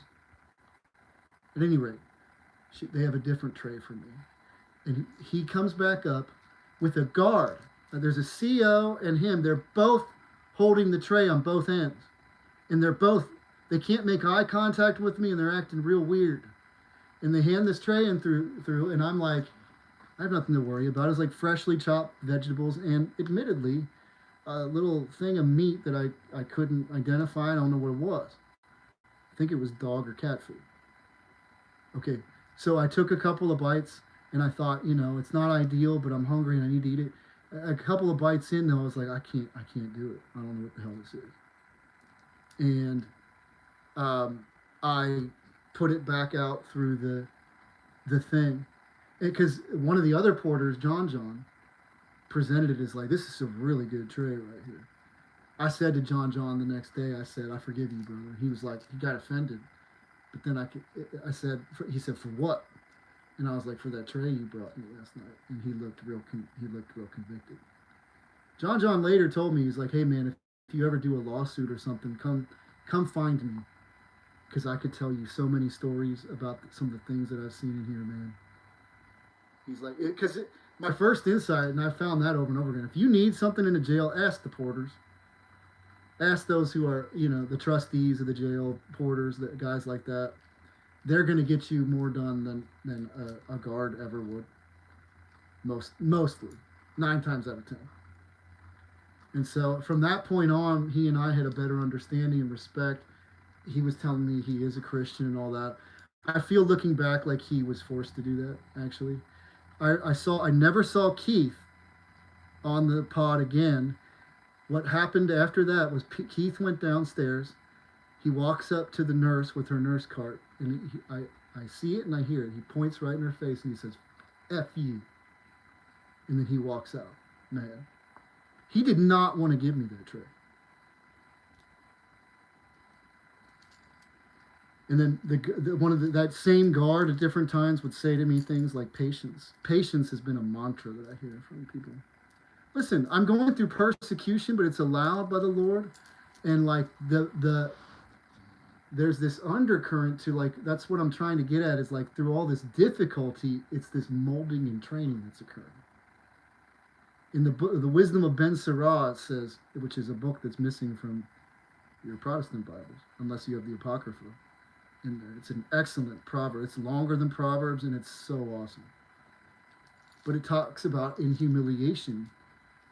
Humiliation is the crucible in which like gold is refined.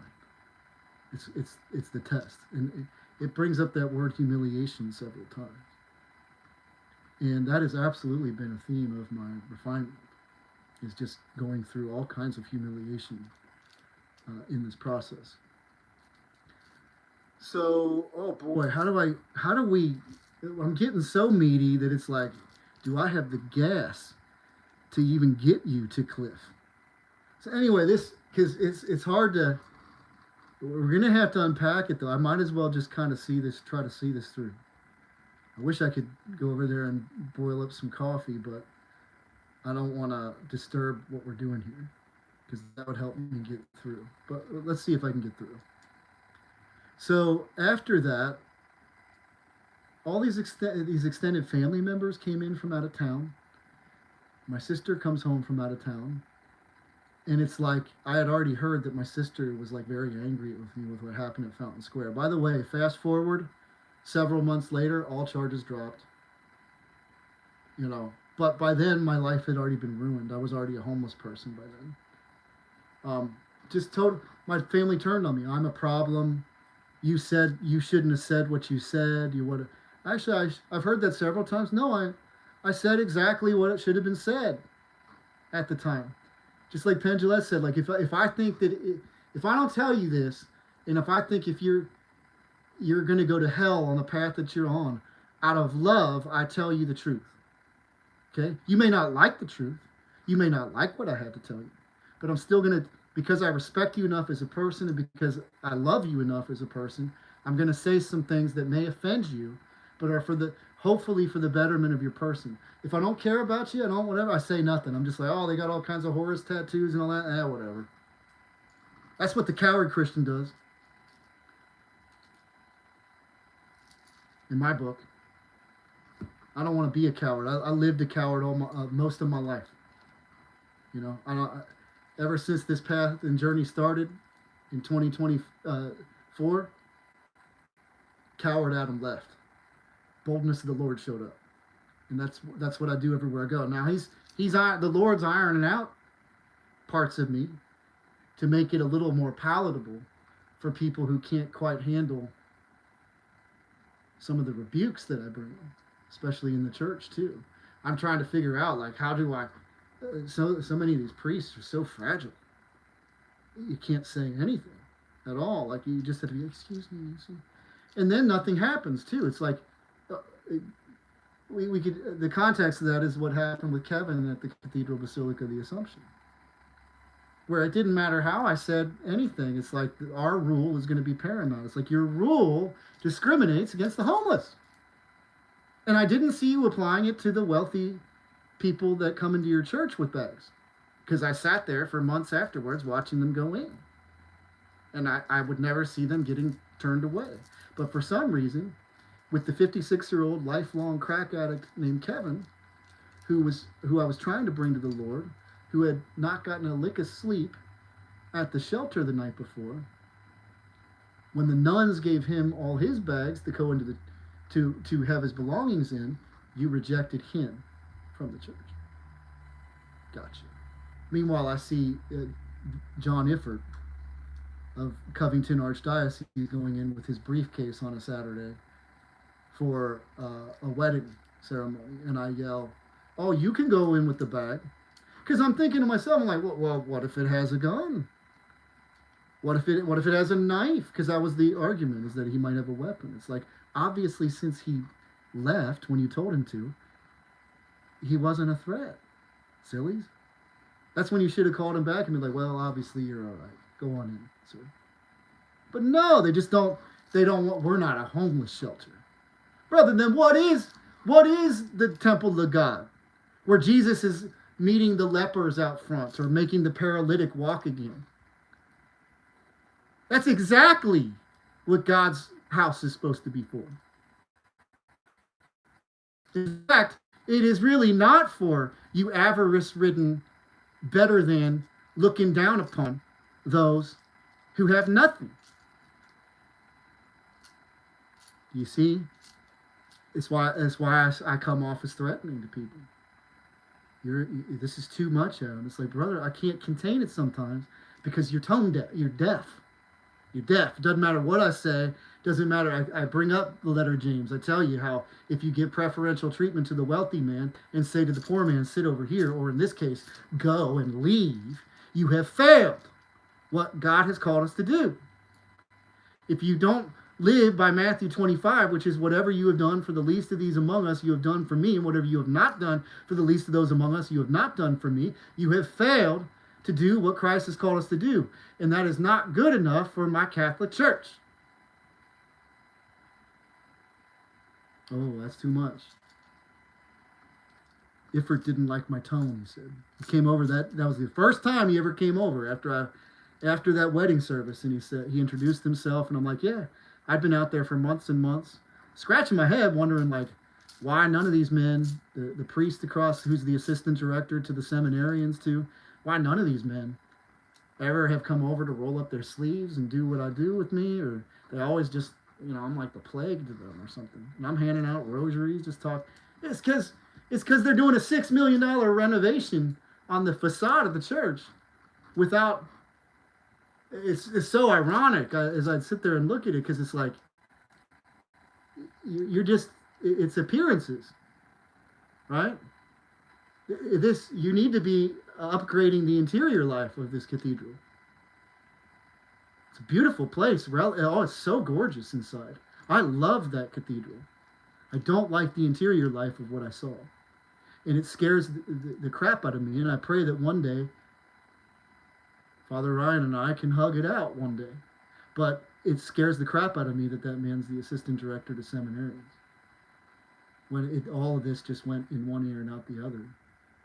And when we got together at the Archdiocese to have a meeting about it, when I said, but sir, let's just narrow it down to this. How can you justify this rule of bags, which clearly discriminated against a homeless man, with what the gospel calls us to do? And he said, I quote, we're not here to talk about wisdom, man. That scares the living daylights out of me. That a Catholic priest would say that wisdom is not the basis and foundation upon which we decide upon anything that the church is doing. I knew right then that like this, I don't even know who I'm talking to anymore. Like everything's lost. We've lost the plot at this point. So, how do I fast forward through this? Basically, people were moving me out of my house. My family was saying, what are you going to do? And what's your plan? What are you going to do with your cat and all this? Because all of a sudden it's like red alert emergency. My dad, my mom need to get placed in a home. And which my dad was in the same health condition as he had been for years.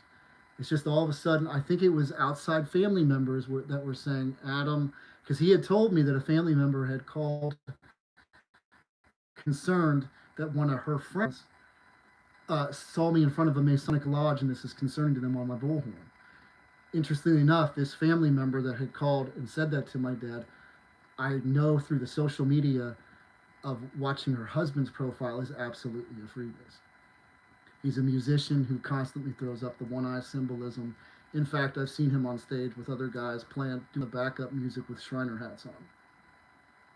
So something's rotten in Denmark, brother. And so I came home one day and I wasn't allowed to come back in the house. I had already told them what's my plan? To keep feeding the homeless, to keep stepping out in faith. And when I become homeless, I'm fine. I'll be okay. But instead, it was like the way it was all done. So I came home one day and I just couldn't come in. I asked, could I get at least a shower before I leave and grab? No. Okie dokie. So I leave and I start preaching across from the courthouse in Georgetown, Ohio, which looks like Mayberry. It ain't Mayberry, by the way. Brown County, Ohio ain't Mayberry. It looks like it, but the amount of corruption that I saw was a little bit off the charts. And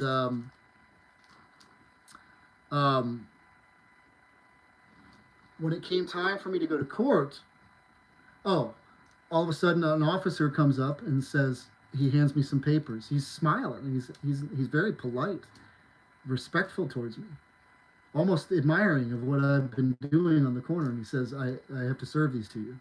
It was a protective order against my dad, who had also put my mother on the protective order. And it's got all these, from the time I'm 3, all these allegations on it. Adam was a difficult toddler, all this. And then at the very top was this false accusation that I had threatened recently to, literally weeks before, to stab him through the chest and the heart.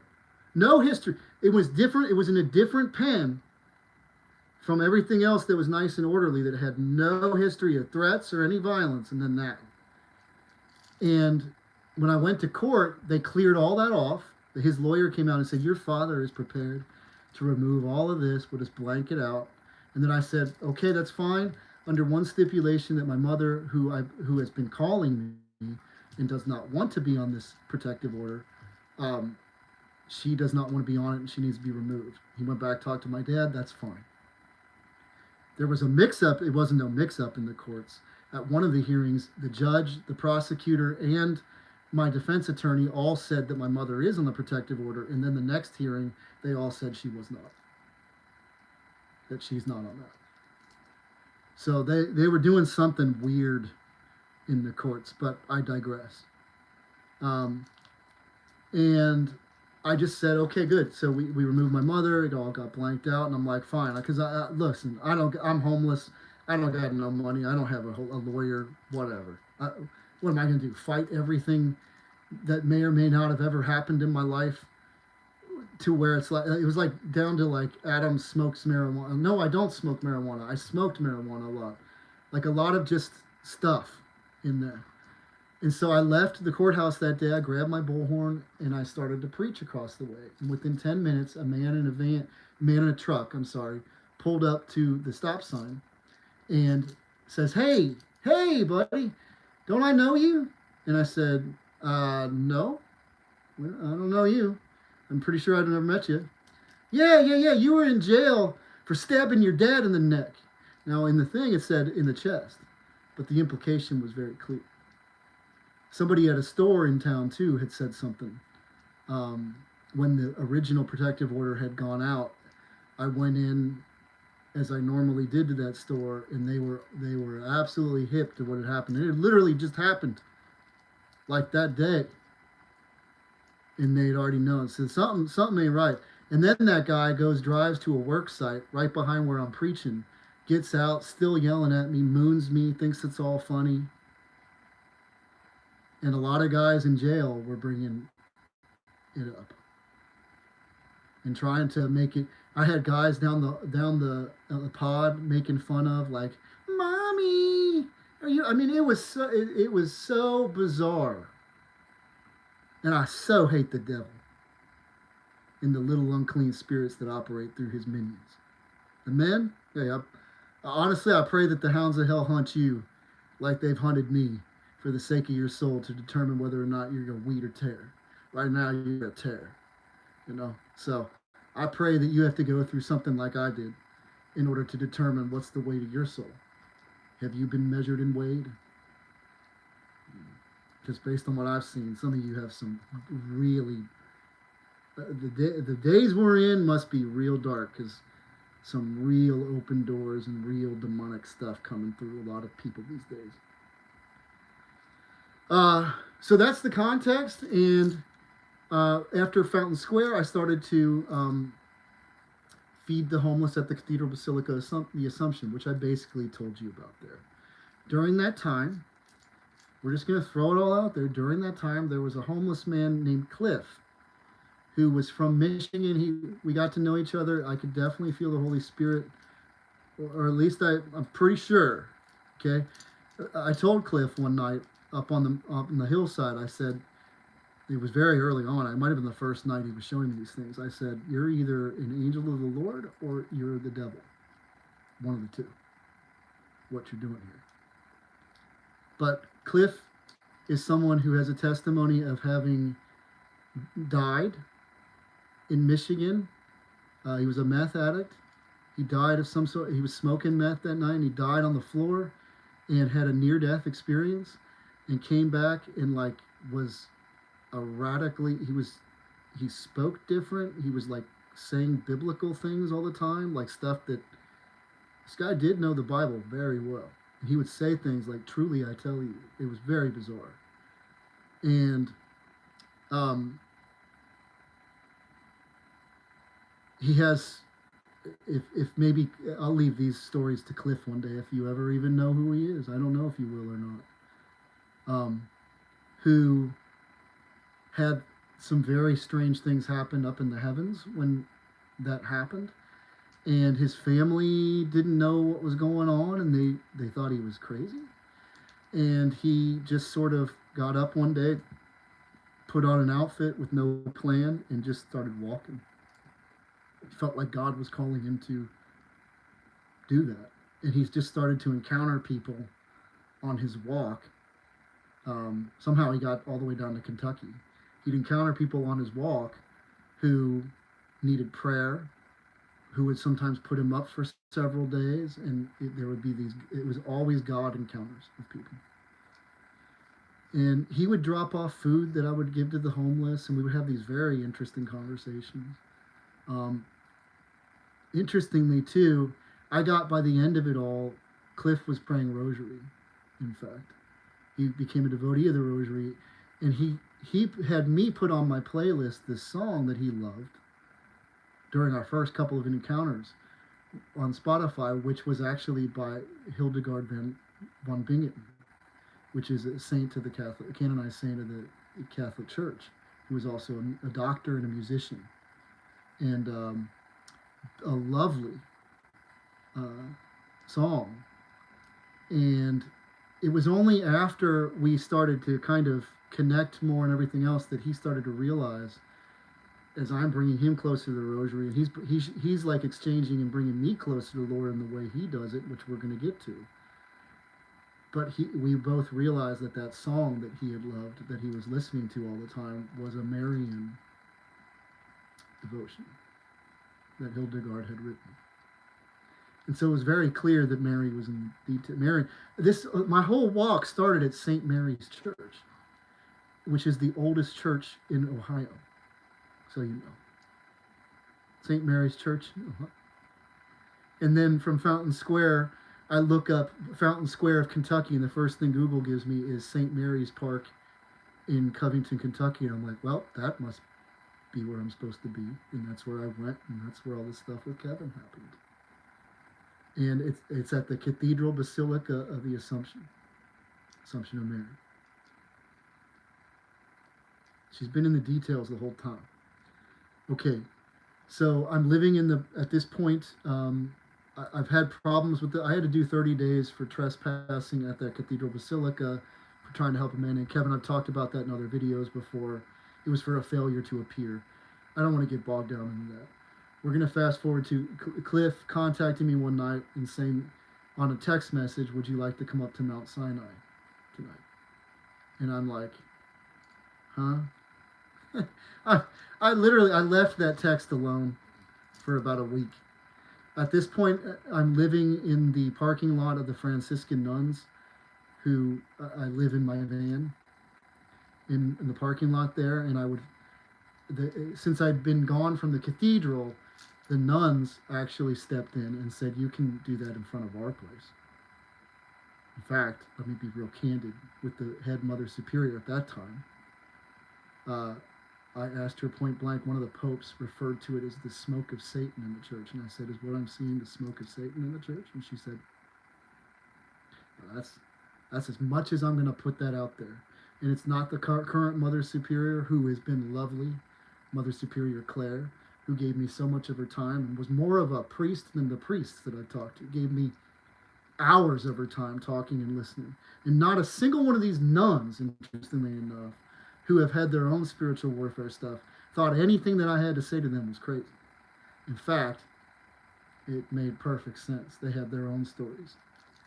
And a lot of people that are vocationally called into the priesthood, too, have these very wild stories of encounters with the devil. I'll just put this out.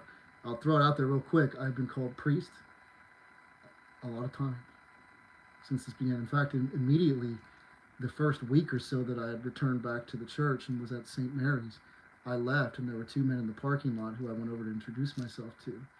And you could say it's because of this. I don't know what it was. They both asked me if I was a priest. And I've heard that in the homeless at different times and all this. They also like to call me preacher or pastor and things like that. Hey, it's all good. It's very flattering when I hear it.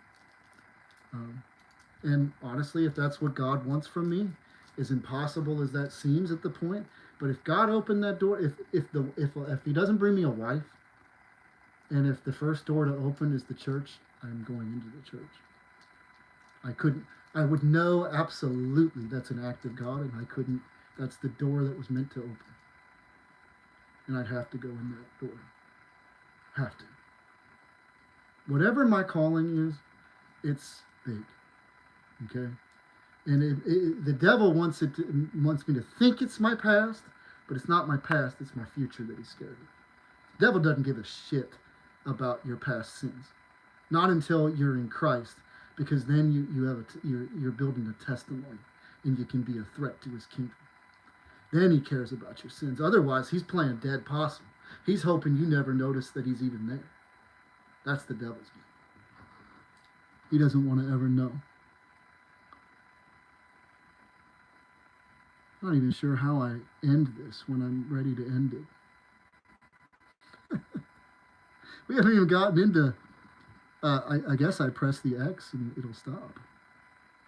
We haven't even gotten into, so about a week goes by and Cliff shows up at the nun's place, and he helps me break down the place. And I'm thinking, you know what? I like Cliff. Every time we talk, it's like I feel like the Spirit's there. And like even though that text was weird, and sometimes it's just it was a little strange. I was like, I don't want to sleep tonight in my van like normal, and I'd rather go do something interesting. And I said, let's do it tonight. And so we go down to Fort Wright, and we have to hike up this massive hill. I mean, in the woods, which was very hard to climb, especially with me at that time. I'm in a lot better shape. I could climb it a lot better now. But at the time, I was, it was pretty hard climb. And we get up to the top, and that night, he had a tent waiting for me. He knew I was going to come. He otherwise was up there by himself all the time. Nice tent, too. It was actually a nice change. And he and I would have these awesome conversations, which we're not prepared to talk about some of those conversations right now, because even I am unpacking them and trying to understand what exactly we were talking about. But from 11 to 12 that night, and from 11 to 12 pretty much every night after, he would stand there at the hillside with me, manifesting these orbs on the horizon across the way, and these little balls of light. And he'd right before it say, like, we're going to do 4 now, and 4 of them would emerge. And he would tell me that at first it was, these are evil prayers that are being sent that we need to stop. And then later, about a week, he said that these are prayers to the Lord, which we need to help strengthen and send up better. And he's telling me that he's a watchman for the Lord and all these different things. I'm like, wow. Honestly, I don't know. I really don't know what to make of that. That's where, like, the first night I'm saying, you're either of God or the devil. One of the two. And there's no in between. And he's telling me in a couple of weeks, God has something that he wants me to see that is really big. And so I'm like, you would think that I'm like both wowed by it, but so unnerved by this activity that I'm like, I'm almost nonplussed by it. I'm very on guard and I'm very cautious. But at the same time, he was trying to get me to the point where I could do it too and manifest it. Now I was participating in the blotting out when I was understanding them to be prayers that were not supposed to make it. But then when I found that they were weak, when I was told that they were weak prayers that needed more strength from us to make it, I prayed in that way and they would last longer. It was very interesting. Now, what did I take away from that? Not that I want to start manifesting orbs on the horizon and freaking people out. I don't want to do that. In fact, when he was saying that, I said, I know intuitively that I'm not supposed to do that. But what I took away from those experiences was, when I pray something, I believe. When I pray, there's no doubt. And it's really gotten even better since then. With the caveat that's always there, in addition to whatever I pray, that your will be done ultimately, Lord. So, like, I used to caveat my prayers with that. Hey, I'm praying for this, but whatever you want. I don't even say it because he knows that's the default. Of course, your will be done. But I'm going to pray this and I'm going to believe that you're going to do it. That's my job. When I caveat it, it's almost like it doesn't weaken it. That's exactly the spirit you should say. But like when you're praying it right then and there, there's no need to say it. As long as the Lord knows that's your disposition, good. In that moment, your responsibility is to believe it. You're to believe what you're praying for will be done. And then you're going to find out later, was it the Lord's will or not? Right?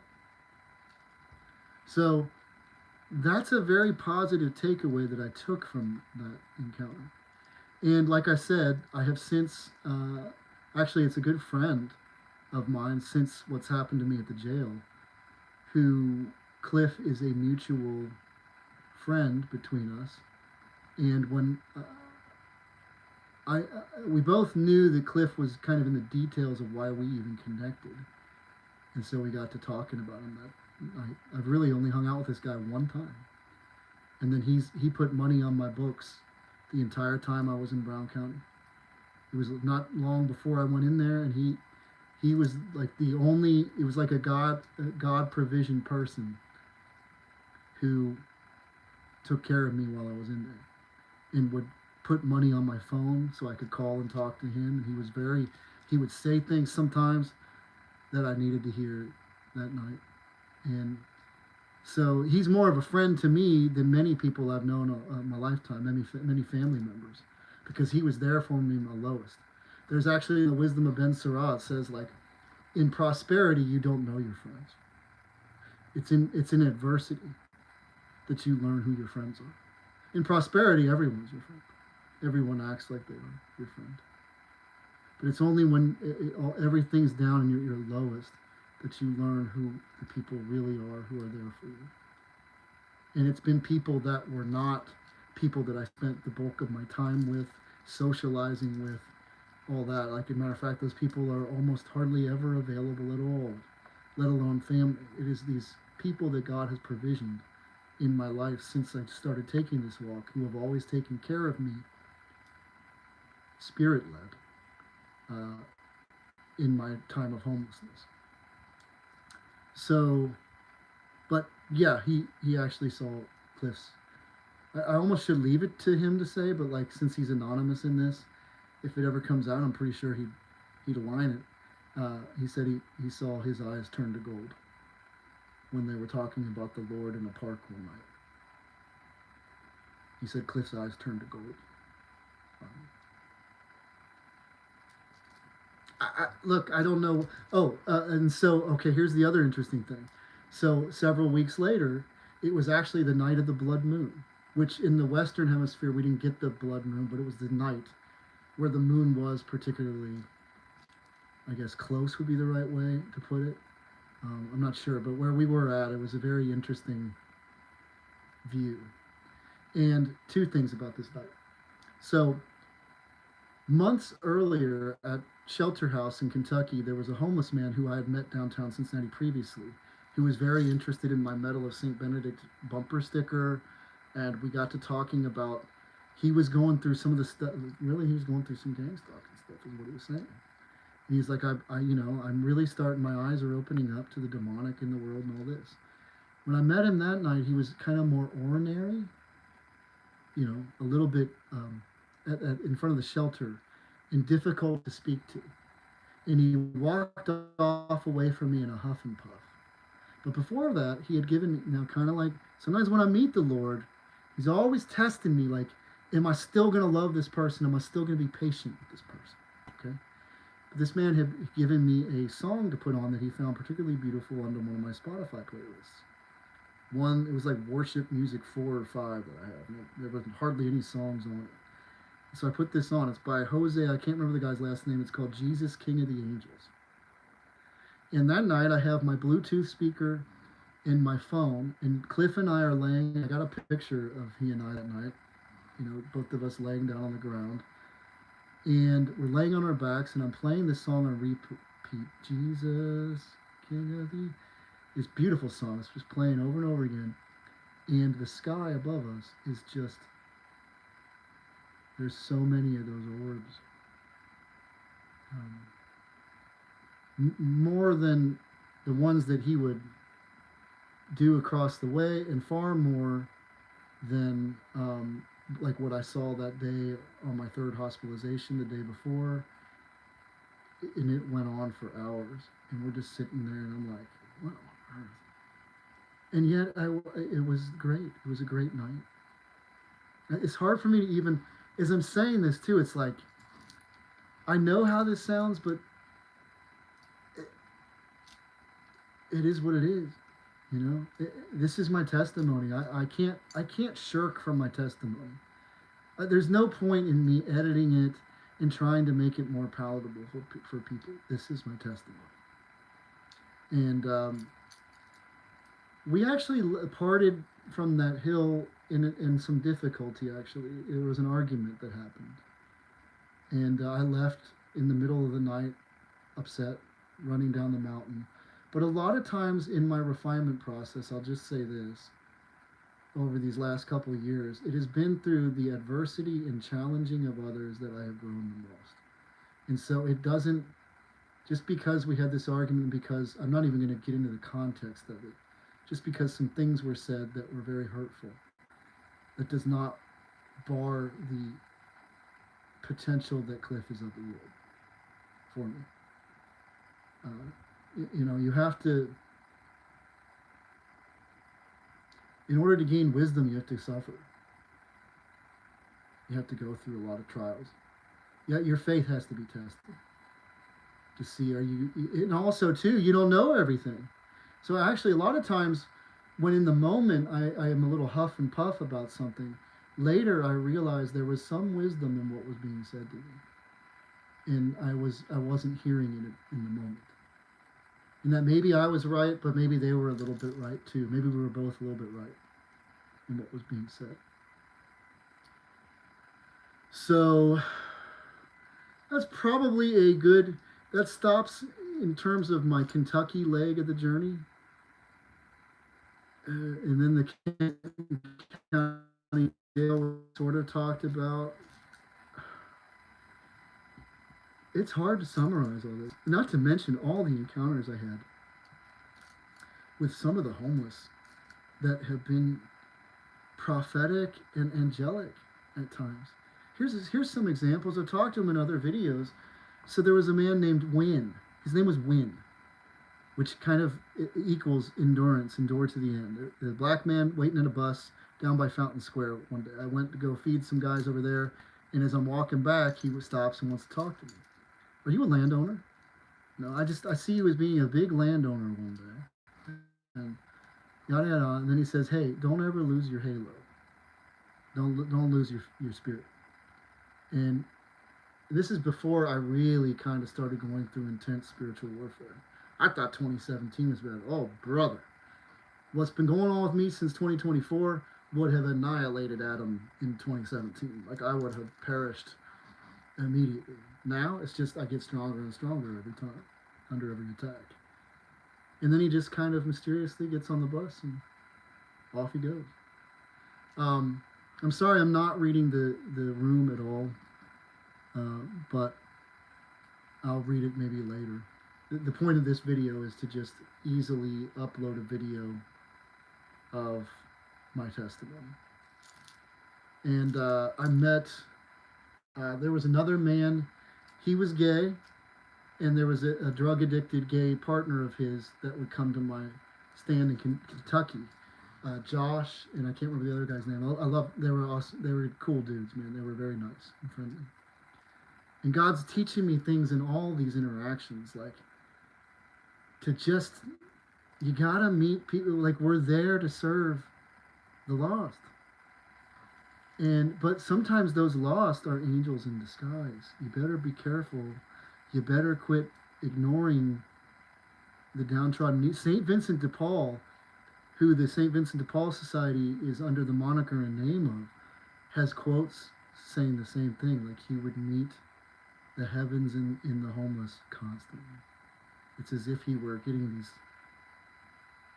these wink winks. And I'm certain that there are saint after saint would say the same thing that worked with the poor and the homeless. You meet God in these people. And so I had needed a little battery bank to charge my devices in for several days, and I'd been looking. I was going to different stores, the wrong ones, like Dollar Tree, because I'm homeless myself and I'm trying to get it on a dime. And Dollar Tree doesn't have them, and I'm just like, I didn't have enough gas to get to a Walmart or something like that. They're not super expensive. And so I had told nobody that I needed it. I just had been looking for it in stores. And I still can't remember this guy's name. Josh, I know. I can't remember this guy's name. But he had been like a fentanyl addict. Previously, he mumbles a lot. And he came up, and we're talking, and I give him a lunch and all this. And he just kind of squats down, and pulls out of his bag one of these battery bags. And he's like, do you need one of these?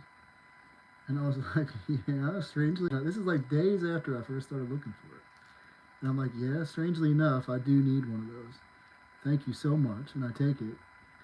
And then we're talking, and the Lord has built a lot of patience in me, so I can sit there and listen to someone who I'm not saying it if he ever watches this. I'm not saying you're boring or all that, really. I'm just saying it was difficult to keep my attention because I was struggling to understand what you were saying, is what it was.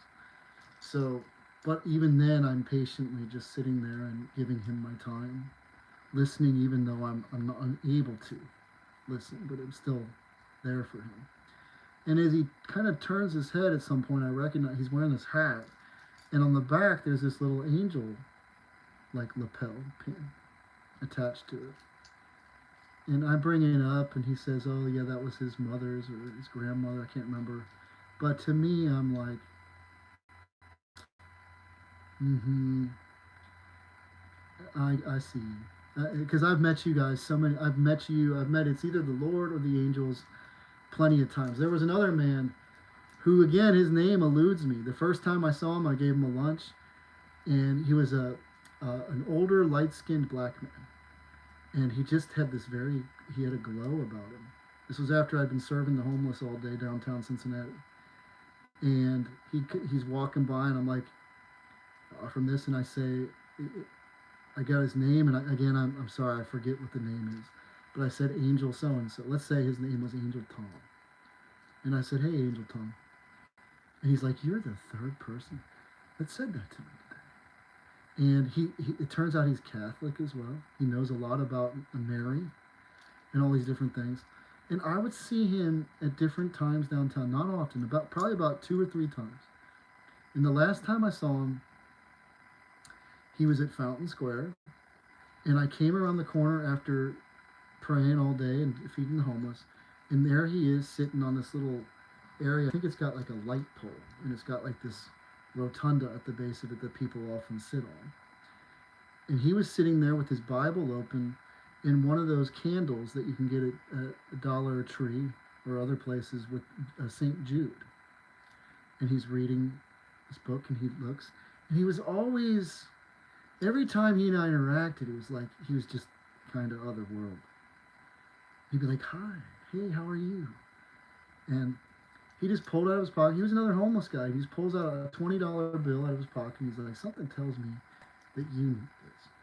And he gives it to me because I had run out of money for the day, and I wasn't quite sure what I was going to get for the next day for the homeless and stuff to make, because you can make brown bag lunches on a dime, really.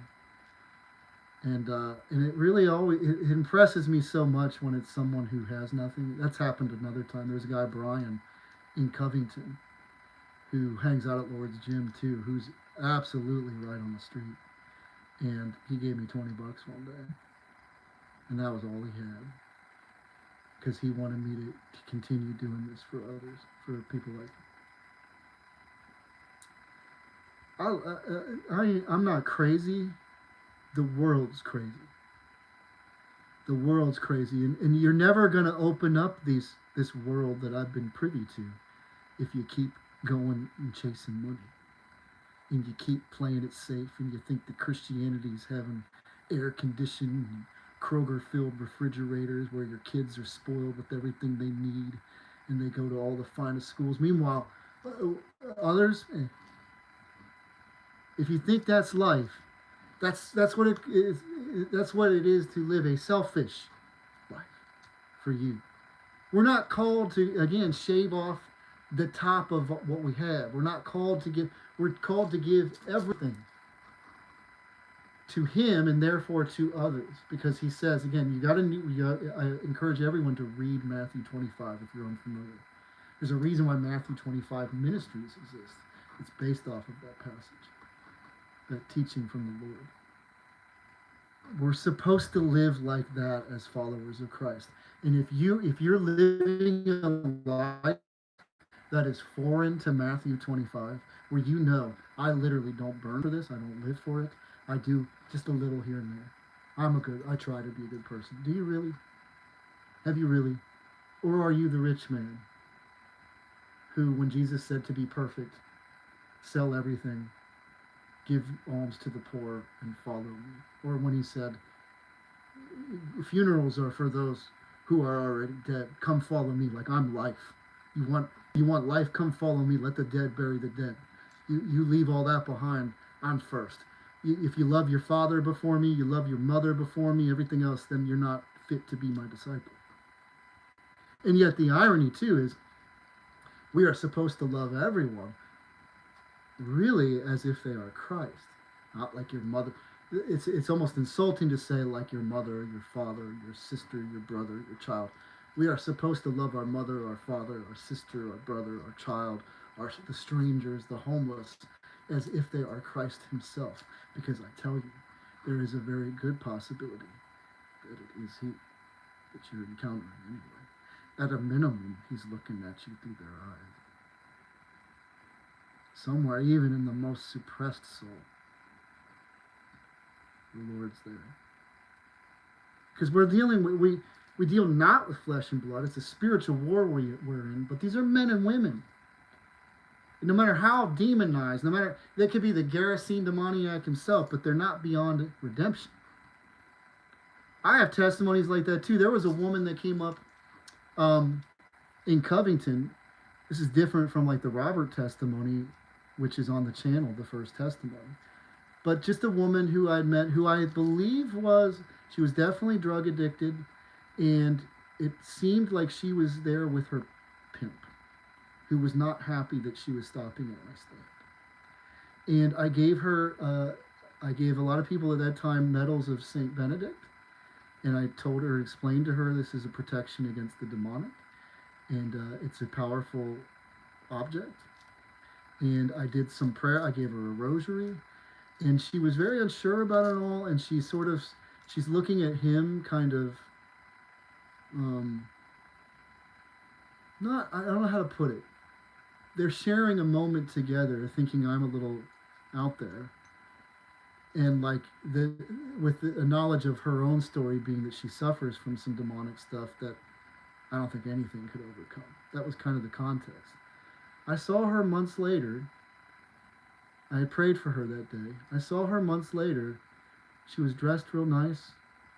She had a different countenance. Almost, no, I'm not couching it, almost like a glow to her. And I talked to her real brief and asked her how she's been, because I barely recognized her from that. And she told me she's back in the church. Now, it's not the Catholic Church, but she's been going to church again, and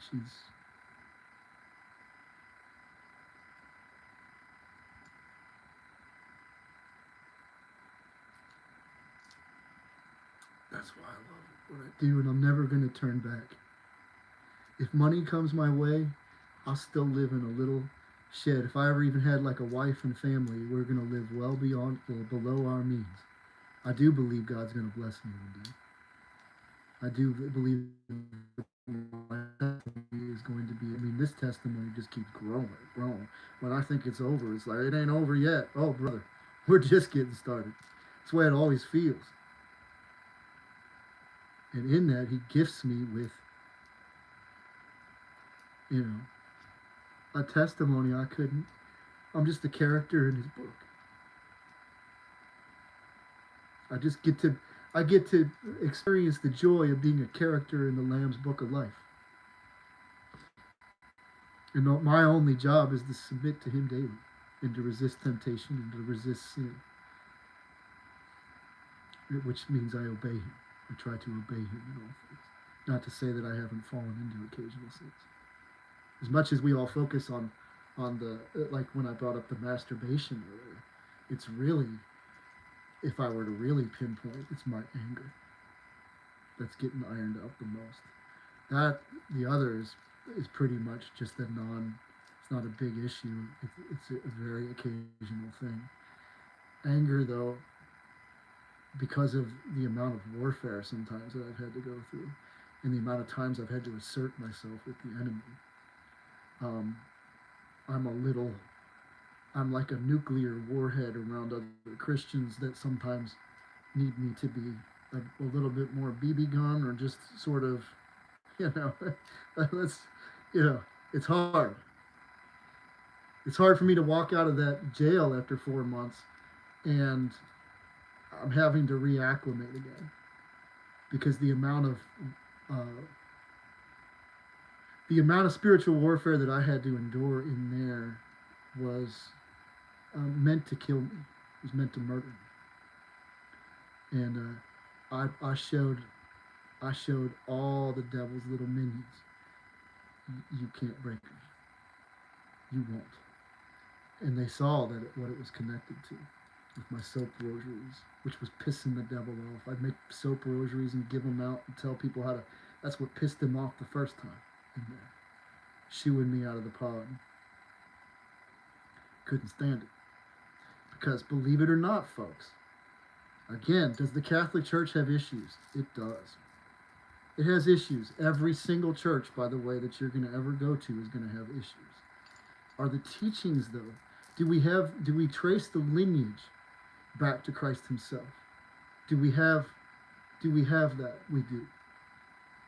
You know, we have all these denominations, and then as Deacon Harold Burke Sievers says, we have the common denominator, which is the Catholic Church. And in 1217, this was given to St. Dominic supernaturally by the Mother Mary. And Mother Mary, go look up Our Lady of Guadalupe, which was one of the biggest conversion events ever. Right? Oh, that's evil. Bringing everybody to Christ is evil. You've been missing out. Go ahead, remain Protestant or non-denominational or whatever it is. You can still pray the rosary. You know? If you can go to Fred or Jack and say, hey, will you pray for me? Go to St. Mary, the Mother of God, who at the wedding at Cana, before it was his time, compelled her son to turn water into wine. It's before my time, and then he does. Why does he do that? Because in the Ten Commandments, you are to honor your father and your mother. Why would God be bound to anything less than we are? And by the way, the historical church has always taught Theotokos, Mother of God. That's the Greek. From a very early time.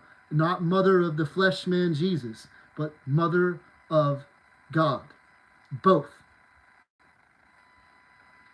And so you've been missing out. Saint after saint. Saint Padre Pio, who was a gangster against the devil, was an absolute devotee. I've never met a saint since the rosary dropped from Rosary who hasn't had a quote or two to say about the powers of the rosary.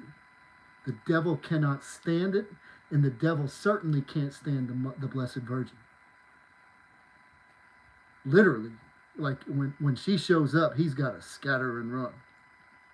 Because it is Catholic teaching, and that is something that has happened over time. Again, Bible onlyists, it's like, well, the Bible came, we could go on and on, but it came about 400 years after the fact. The New Testament was decided upon 400 years after Jesus. So for 400 years, who were they looking to? What was the church? It was the church leaders. It was literally organically being constructed through the Holy Spirit, interacting with the men who first walked with Jesus, and then those who were successors of those men and women who walked with Jesus. And that's why when it came time to compile the Bible, they were able to say, this is another gospel, this is a Jesus we do not know, and this is a book and a letter that deserves to be in the canon in the end. Otherwise, we'd have the Gospel of Mary Magdalene, the Gospel of Thomas. We'd have all kinds of Gnostic heresies that were trying to be passed off as the teachings of the actual Jesus in our Bible. But I'm making the point, too, to show you the Bible was never intended, especially the New Testament canon, is like, that's it. That it came out of a church that was literally saying church magisterium and Bible and Scripture. But you also have to give deference to Peter, bishop, the bishops of the church. I mean, these are just, it's not explicitly stated in the Bible, but these are, as you see the evolution of the church in the writings of the early church fathers, that's exactly what was happening. The men that knew Peter, that knew Paul. That's exactly what was happening, is that it was always understood. Sola scriptura, scripture only, was a Protestant invention post-Luther. Scripture only. It's got to be justified here. It's like, well, yeah, it does have to be justified there. But then there's also this very ongoing communication between the heavens and the church. And that's why we were, it's not a coincidence. I know these are These are everyday apologetics, I suppose would be the right word I'd be using here. But when Jesus says to Peter, who was Simon Peter, but given the name Peter, Cephas, rock, and then says to him, on this rock I build my church, is it a coincidence? You really think it's just by chance that then this Peter, Cephas, which means rock, becomes the first bishop of Rome, which Rome is now the papacy, where you think this is all just coincidence and not divine calling, you know, and not a divine thing that's happening here. I mean, I used to be there with you too, but you start to look at it and you say, it is weird. It is strange. Now, he wasn't called the Pope, but he was definitely the Bishop of Rome. And then later, centuries later, we have the papacy. And the Bishop of Rome becomes the Pope. And the head, seen to be the head of the church, because he is a descendant of Peter. The church has an ongoing, the Blessed Virgin, there's never been anything, I've never met a demoniac devotee of the Rosary, never. And I've got a lot of spiritual discernment. I've never seen anyone, I've seen demons run out of people. I've seen demons not like to hear the Rosary being uttered around the person who I'm trying to help. But I have never seen, and especially what they really don't like, is that Benedictine medal as well, which is used during the Latin Rite. Well, they don't like that. Crux sacra sit mihi lux, let the cross of the holy light be my guide. Non draco sit mihi dux, let the dragon never be my guide. Vari retro satana, get behind me, devil, Satan. Sunt mala quit, no, I'm sorry. Nuncum suade mihi vana, keep your vanities away from me. Sunt mala queli pas, ipse venena be pas. The poison that you intend for me, drink it yourself. Saint Benedict, according to legend, monks tried to poison him actually twice. The most famous is where they gave him a chalice with poison and he came to it with the sign of the cross. The chalice breaks. And they were trying to poison him because he was so strict. Oh my gosh, if you all have never read the Rule of Saint Benedict, most especially on Good Works, chapter 4, which are rules for his monks, if you were to read those, kind of like the wisdom of Ben Sirah and Proverbs, and it's wisdom. And there's 70 plus rules for his monks that he has. If you were to live your life according to these, go read it to the Protestant world or the non-denominationals. Go read that you can find it online. And you tell me that that's not of God. And then I also beg you the question, where is in the non-denominational Protestant world, I see a lot of frenetic energy, and but I don't see that stillness, where in Isaiah he says, come to me and be silent and still. You know? He leads me, Psalm 23, the Lord is my shepherd, I shall not want. He leads me beside still waters. He makes me lie down in green pastures. He restores my soul. He makes me walk in paths of righteousness for his name's sake. For even though I walk through the valley of the shadow of death, I will fear no evil. For you are with me, your rod and your staff, they comfort me. You prepare a table before my enemies. You anoint my head with oil, my cup overflows. Surely goodness and mercy will follow me all the days of my life, and I will dwell in the house of the Lord forever. He leads me beside still waters. So what I'm saying is, where's the monasteries? Where's the monastic tradition? Where's the contemplative tradition? Especially in some of these Protestant denominations, I see a lot of just energy and go all the time in the church. Where's the quiet? A lot of those denominations look at the Catholic Church and think we're weird because we're somewhat quiet at times in Mass. And yet you meet God a lot of times in the quiet places. Exodus 14:14. Be still and let the Lord fight your battles. You see that same stillness in Daniel in the lion's den. Stillness equals faith. You got absolute confidence. Sometimes I think that the overexertion of spiritual energy is a lack of confidence. Like if I just say enough words and I say them the right way and I make it sound real poetic and I say, hundreds of words, everybody will understand that I just said one of the greatest prayers ever. And yet I truly believe some of the best prayers, because he already knows, is to just sit quiet and still in the presence of the Lord. Oh, and you can feel it. You can tap into it. It's like an energy there. But you won't feel it if you're not obedient to him. And to be obedient to him, the reason why we're talking about this is because this Western way of life does not align with what he wants of us. It literally is causing us to not go the extra mile for others, to not. Some of these churches curse their enemies, shame everybody on public media with mugshots. Like most people in the Christian sphere, and I used to do it too on my channel, was always pointing out the sins of people and all this stuff. And it's like, why are we not trying to breathe life into people? And to, even when they stumble, to say, to rather than post their mugshot on social media as somebody in our local town, to say, look at this piece of garbage. Why aren't we instead saying, look at this person who we can come and love on? And we can try to bring to the Lord. At least try. Maybe, everybody's not going to come to the Lord, but at least try. Far better to do that than to post them and say, look at this hopeless sack of crap. Which is what a lot of Christians do today.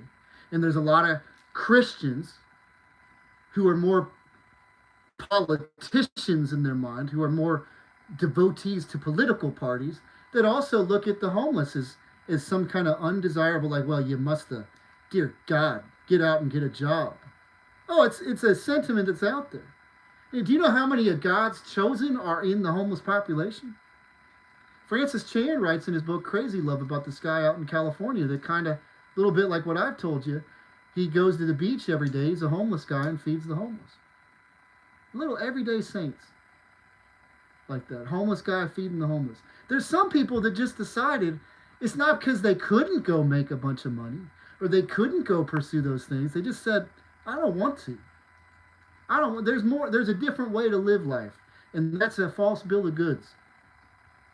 I'm going to devote the rest of my time rather than spending all my days at a job just so that I can have because think about it. Even if let's say you used a bunch of money. I mean, perhaps there's a place for people who really know how to make money and use that to really throw at charities. That I find to be legitimate. But that's different from having a mansion and doing all this and then shaving off the cream off your top. If you have legitimate talent to make a lot of money and to put it into the right places, that's different. But otherwise, what are you doing with your life? Like you spend all that time, you're spending most of your time pursuing mammon. And Jesus is very clear that you can't serve two masters, in absolute reference to God and mammon. And even poor people, the poor are sometimes the most guilty of chasing mammon. You can be poor and obsessed with money. Much of the poor are.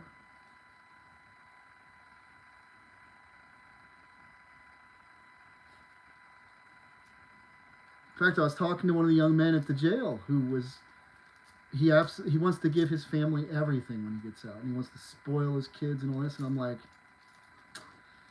because he went without. This is a very common thing that you hear from people. And I'm trying to tell him, the Bible says, spare the rod, spoil the child. And then the translation beyond that is like, we're not supposed to spoil the child. The reason why our culture is so decadent, hedonistic, pleasure-seeking right now is because a lot of parents have not been very good parents in the United States. They've literally been spoiling and creating a generation of brats, of entitled brats. of which, again, I can say, for many years I was one. I didn't want for anything. I had, it's only until you, really what you should be teaching is how to go without. Because that's the real world. And that builds strength and character. Not, here's everything you could ever possibly want and then some. And all the finest of everything. And here's all the Nintendos and all the video. Dude, if you do that, you're going to lose them. They're gone.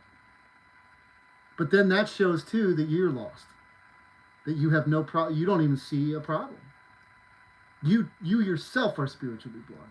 That you would want to do that. Raise them in the ways of righteousness. Raise your family in the ways of the Lord. You know? Teach the mentality of fasting, of giving up. Fasting's more than just food. It's a spiritual thing. To give up, to go without. To make sure that others are taken care of first. To teach your kids to spoil others. Ooh, to spoil others that have nothing. To, raise them to go and feed the homeless with you. If I ever had a family, that's exactly what we're going to do.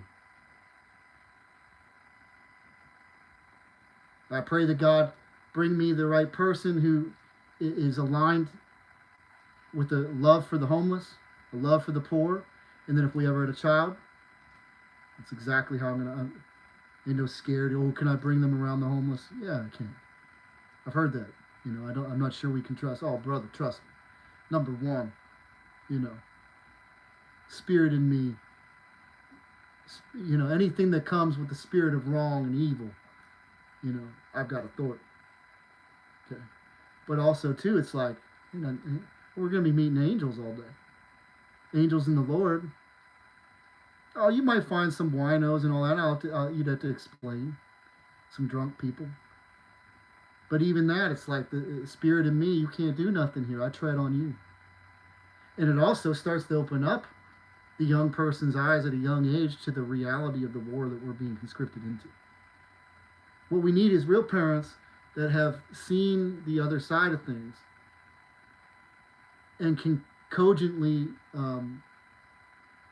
tell their kids and warn them of the world that they're coming up into. And I grew up in an era in the 90s, 80s, and 90s where nobody was doing that in my life. And literally the devil, through the culture, snatched me up with gangster rap and drugs and all of this. Because nobody in the church was talking coherently about what was happening in the culture. They were literally out of touch with it. And this is where we get back to the priest shortage problem, where it's like it's manufactured, because we need priests with testimonies that are powerful, that have lived in the world, where these kids are about to get yanked into the clutches of the devil. And we need people that have had that happen to them, that see very clearly where he is, to be warning them in a way that isn't corny, with neon green Bibles that make everything Nickelodeon teenagers. Like, it's insulting. A lot of these kids are very intelligent. And you need to come at them with intelligence and not treat them like they're dumb or that they need some little less adult version of Christianity, and really give them the truth. Tell them the truth, because the devil's given them his truth from the time he can capture their eyeballs. And so we might as well just teach them the reality of the world quickly. The faster, the better. Really, to not freak them out. But anyway, that's another story for another time. I'm going off on a tangent. What the world calls bipolar is just energy and zeal for the Lord, man. I was made this way. The Greeks used to call. They believed Socrates had bipolar mania. One of the wisest men of all, actually, one of the wisest philosophers. And the ancient Greeks believed that mania was a sign of interaction with the divine, a sign of divinity. Now, I didn't say I'm divine. Please don't hear that at all. But what I am saying is that what the mental health institutions have started to What they've come along in the modern day to paint as terrible is something beautiful often. I actually think that many people have bought into a lie to where they think that they were just living some sort of delusion when actually they were in the really real world.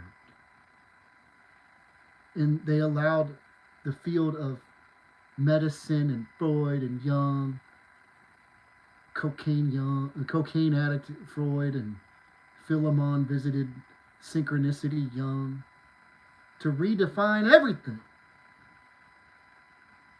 And to say all you need is a pill when actually you don't need a pill, we need more of you. We need more people like you.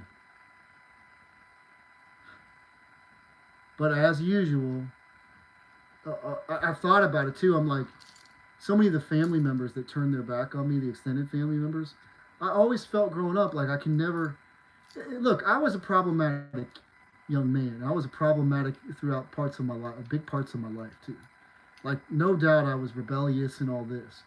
But I also remember at family functions, like, I never really could relate to anybody. I couldn't talk to them. It's not that I'm not a smart person. It's not that I don't have things to talk about.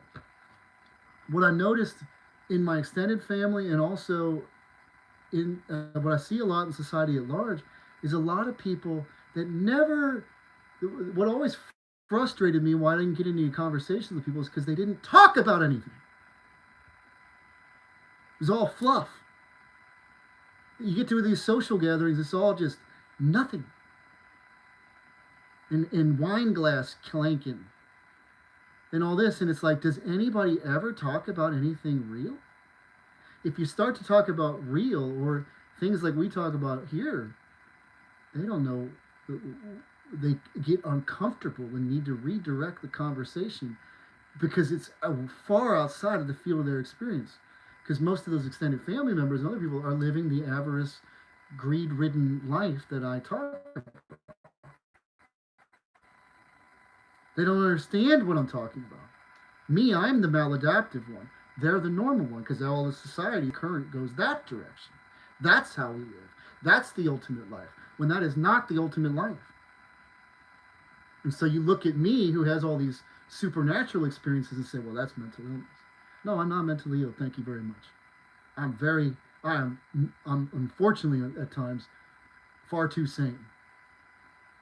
And it's jarring to be this awake in a world that is literally being overcome lately. And I suppose all my growing up too. It's just I wasn't with the Lord, with some very unclean spirits, with that spirit of Antichrist. It even manifests in Christians. Because if you're not obedient, you can say you love Jesus, but are you really? Go read the Bible. Go read the New Testament and really make sure, like, am I living this? Did Jesus just come and teach all this as a book of suggestions? Like, listen, I know you're not going to live like this, but this is what I would recommend you do. No! He didn't. I was literally, it was a ragamuffin gospel when I was in jail. It was one of the books that I was able to find. And I'm reading it. I had to put it down. I was like, this guy is just literally going out of his way to say you don't got to do, this book is for all the screw-ups and all this. You don't got to, basically trying to leave this impression that, like, we're just to always remain these broken vessels. That's not true. When the Spirit of the Lord takes over, like, you literally are a new creation. Blazing, really. It's not true. You don't remain broken and depressed and always the. Matter of fact, you become stronger and you become more resilient in all of that, not the opposite. And he was saying that he was using the Message Bible by Eugene Peterson, a horrific translation. Horrible. Translation by one man based on English translations that he had available to him. So it's a one man's translation of a you don't even know where he's pulling it from, which English translations he's grabbing it from, to come up with his own. And he talks about, he's trying to make the case that the woman that Jesus stopped everyone from casting stones at, that when he said, he basically was not calling her, like, to never sin in that way again. when she leaves. And I'm like, I'll go read mine. He says, go and sin no more. But he was trying to say it like we all suck and we're no. Once that moment was arrived, like Jesus still expected you to sin no more, and that should be your mentality. I can't stand these snakes that keep trying to suggest this weird other gospel where like we get it. The Catholic Church teaches there is occasional sin. There's more, and then there's where you don't live a reprobate state of life, but occasionally you do sin still as a Christian. But you don't take pride in that. You don't say like, well, you don't have to constantly caveat everything. Like, this isn't a works-based salvation. We get it. It's Jesus atoned for our sins. But James, faith without works is dead. Was not Abraham's faith justified through his works by bringing Isaac to the altar?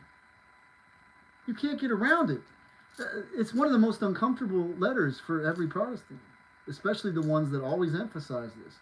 It's almost as if they can't read what's plainly being said on the pages. Faith without works is literally dead. So you cannot say that you believe and have faith if you don't have works. And works come through grace, but also there's this symbiology that occurs where you have to, in that submitting, you are actively, hopefully in your reading of Scripture and in your spiritual life, trying to, I believe it was Paul who said, become imitators of Christ. If you'd ever read the book, Thomas Kempis wrote a book called he was a Catholic priest and theologian. He wrote a book called The Imitation of Christ. It's a classic. If you've never read that book before, it is amazing. Anyone who's on the spiritual life and walk in life will find themselves nodding over and over again. On YouTube here, that audio book, it's about 8 hours long. If you're ever driving long hours, wherever else, put that on in the background and you will find yourself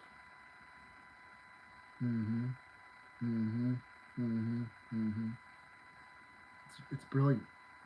You know that man knew the spiritual life because, well, anyone who walks it knows it. So that should be our goal, not whatever passes for Christianity over here largely. It doesn't look good. That's probably a good place to stop. I'm not even sure how to stop this. Do I just stop the window or something? What does this plus button do? No, we're not going to start a question. Does anyone know how to stop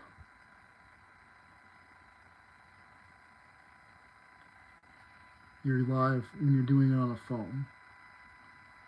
I mean, I'm pretty sure if I just closed the window right now that it would